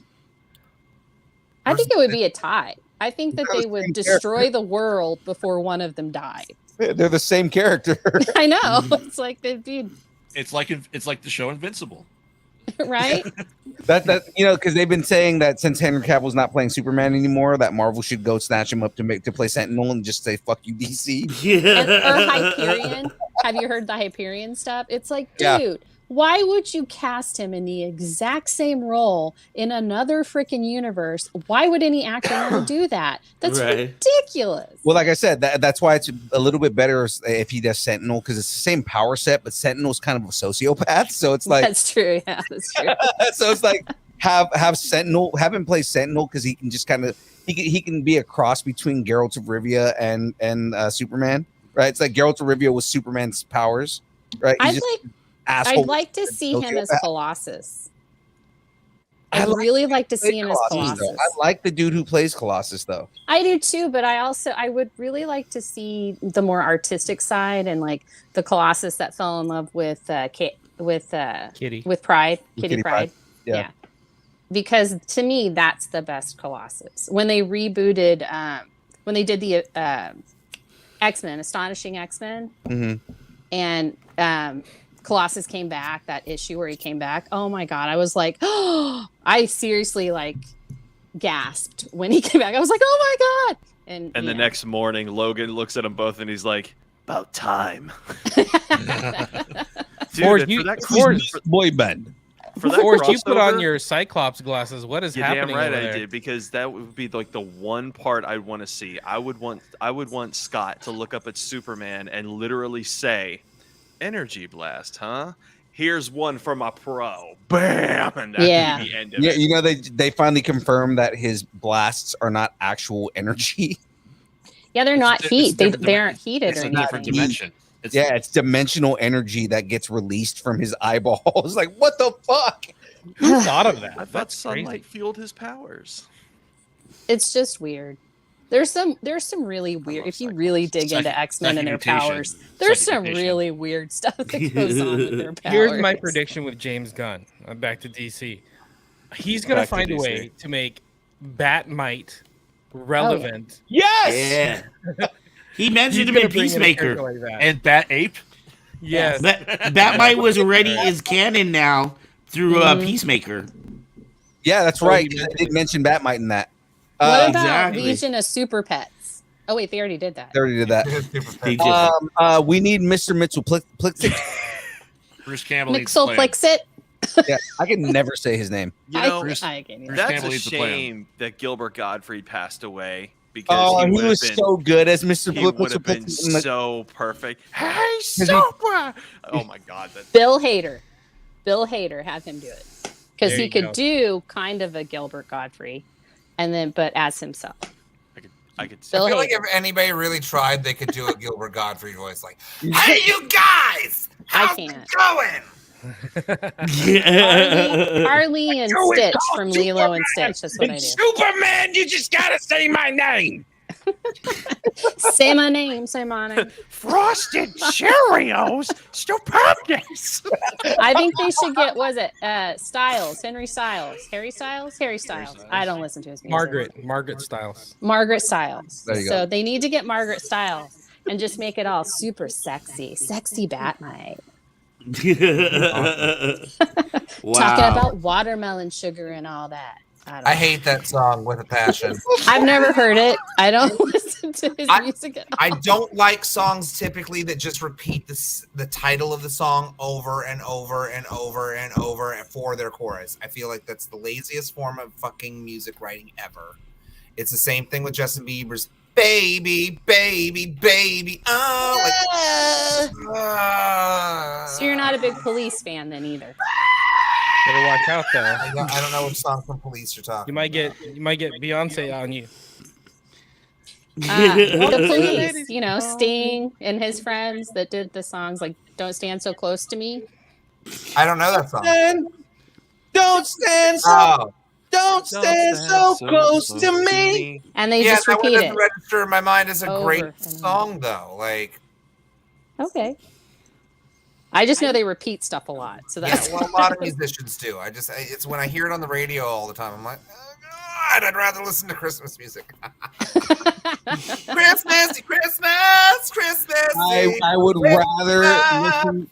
rather listen to Mariah Carey sing "All I Want for Christmas Is You" 1,000 times than But they already play it 1,000 times a Yeah. day. 1,000 times more. What's funny is they played it. So I was at Jackie's Christmas party tonight. That's why I'm like hopping on late, and they started playing it, and like a bunch of the girls started singing it, and I was like, "All I want for Christmas is for you guys to stop playing this song." You guys See, are a maybe bunch of that's why they bah do humbug. it. They play it so much so that everyone will say, "I just want this song to stop playing for a year," and then everybody's like, "Your Christmas wish is granted." And then the next year comes, "Hey, we're gonna play it again." Phil, I'd rather eat mashed potatoes than listen to Christmas music. Oh wow! Listen, New Lighting. You need to stop making potatoes and just accept it. All right. Okay, Matthew, new cam. Okay. If you don't like the Mariah Carey song, go get a new Christmas song. Somebody write a better Christmas song. But what are you gonna put your gravy on? Right? Hey, I'm quite fond of Weird Al's Christmas My- at Ground my Zero. turkey and stuff. There you My go. favorite Christmas song is the Eartha Kitt version of Santa Baby. Santa Baby. I never know what the name of the songs are. The Eartha Kitt version of Catwoman. I loved that too. Anthony, maybe you need to do that song, special holiday edition. Uh-huh. One I've of your met shows. so many people who Okay, said that we've that almost song been on is as straight up long as rapey. Wakanda Forever at this point. Just letting Oh, you yeah. Yeah. I was trying to look for a little break to do a wrap up here. I figured since we've gone all the way back to Christmas again, this was a good time. Good time for us to. Been recording for a year. We bookended it. We started off tonight talking about Christmas. I figured this would be a good way to end up. All right, we're gonna go through our roll call. Everybody, let's because we have been running 2 hours and 40 minutes. Let's try to make it a quick 30-second roll call, and we will start where we're at. Where's Yeah. that? Everybody follow Distance Nerding Podcast. Everything is at Distance Nerding, Instagram, Facebook, whatever. We got some brand new episodes coming out. So yeah, that's it. Move along. Woo. Move along. All right, here we go. Oh, there we Hello. go. Free girl. I'm Frey Girl. I'm pretty much Frey Girl on everything except Instagram and TikTok, and I'm Gotham_Oracle. And you can find me doing really weird stuff and the AI art and all that. And that's it. And I also do the modding for the break room, which is on a break until the 3rd of January. So she also makes sure that Batman has all of his information. I try. Count that damn calendar, man. Joker also did not. So we're just throwing that out there. All right, Graveyard. I am Graveyard, co-host of the Mostly Pod at Night, Mostly podcast. You can find me. I release that every Wednesday. You can find me Retro Alcove on Mondays. You can find me Gaming with Fours on Thursday, Gaming Live, and you can see me Kyber Cave Dark on Fridays. Woo!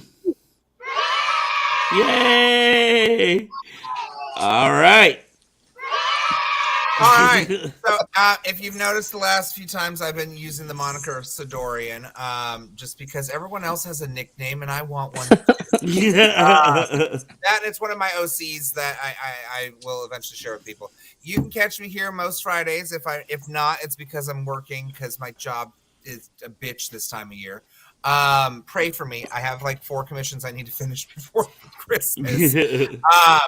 And outside of that, I'm here, and then I'm queer, and we're all used to that. But you can also catch me on the upcoming 2 Queens and a Fours with Fours and Miss Aubrey. 2 Queens really and Fours. because we just got into like Legend of Dragoon a couple of times, and we're about to be at like one of my favorite cutscenes, and I'm just chomping at the bit to see all of our 90s voice acting shit come to life and just meme the shit out of it. Excellent. Okay, up to bat next, Mr. Foes. Hi, I'm Fours. Buy a lightsaber. Buy my lightsaber fonts. Go to Kyber Cave Productions channel and watch all the gaming shit that I do. We'll see you next week. Love you. Bye. Wow. That was beautiful. Jeez. That was very succinct.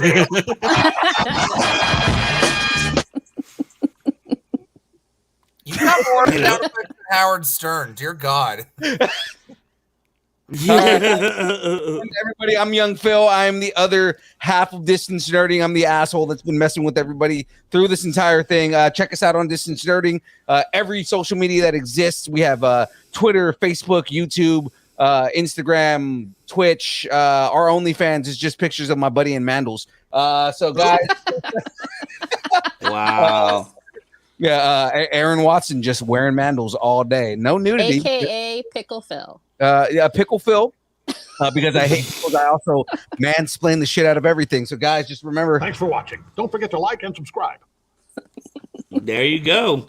Check out Distance Nerding wherever you do your distance nerding at. I am Ark with Kyber Cave. We have shows here Wednesdays, Fridays, Sundays, Mondays, and Thursdays typically, I think, is when Fours does a lot of his uploads. So that means we've got every day of the week except for one. We are rocking. Make sure to tune in. This Sunday, we have, it will be our last Saber Rattle of the season. We are off for the next 2 weeks because it's Christmas and New Year's. But I have guest Age Scott will be talking about hip-hop horror thug death. So that will be this Sunday. And I think we're only like 10 people away from the Saber giveaway. So I would love to end this year by giving away another Saber. If you could please like, subscribe, ring the bell, and share it. Let all your friends know about it. 10 more subscribers and we give away another Saber. I think that'd be a great way to end the year. Woo! And Patreon. We have Patreon. And Patreon. Yes, do not forget about our, thank you so much, our Patreon. For as little as $1 a month, you get to enter polls. There's all kinds of prizes. There's exclusive prizes that you can literally get nowhere else on the planet as well. So make sure to check out our Patreon at Kyber Cave Productions. Dude, is your head okay there, Anthony? Yeah, I'm just you got goofy. Sorry. Ark, do you have all right, I want to thank everyone for tuning in. Thomas, Say Wong, everybody else who has come in tonight. We appreciate you being with us on a Friday night, and we will see you next Friday. This is how Distance Nerding ends out the show with the dance. Oh, we're gonna do it again. I've got it. All I've got is Grimace. I got. It's our theme song though, not yours. Hold on. I love how everybody's starting a dance party. Let's do this.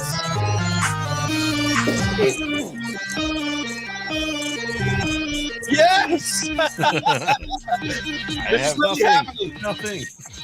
Distance nerdy. You have a potato. Potato. Oh, okay, hold on. Ark, I need you to zoom in and you put that face on the screen right now. The froggy? The frog. Put him on the screen. Okay. Oh, hey there, Kermit the Frog here.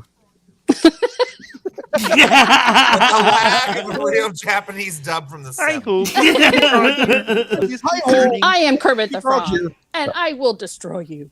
Kermit the Frog. I will kill everyone. Kermit the Frog. I am that Armit. I am the master of everything this side of Coruscant. I think he needs a Spanish accent. That's what I think. All right, y'all. Until next Friday, or actually this Sunday, just tune in every day. There's lots of good stuff. Watch our old back catalog, too. And you get to see all these lovely faces in so many different shows. All right, y'all. We will see you later. Peace. Peace out.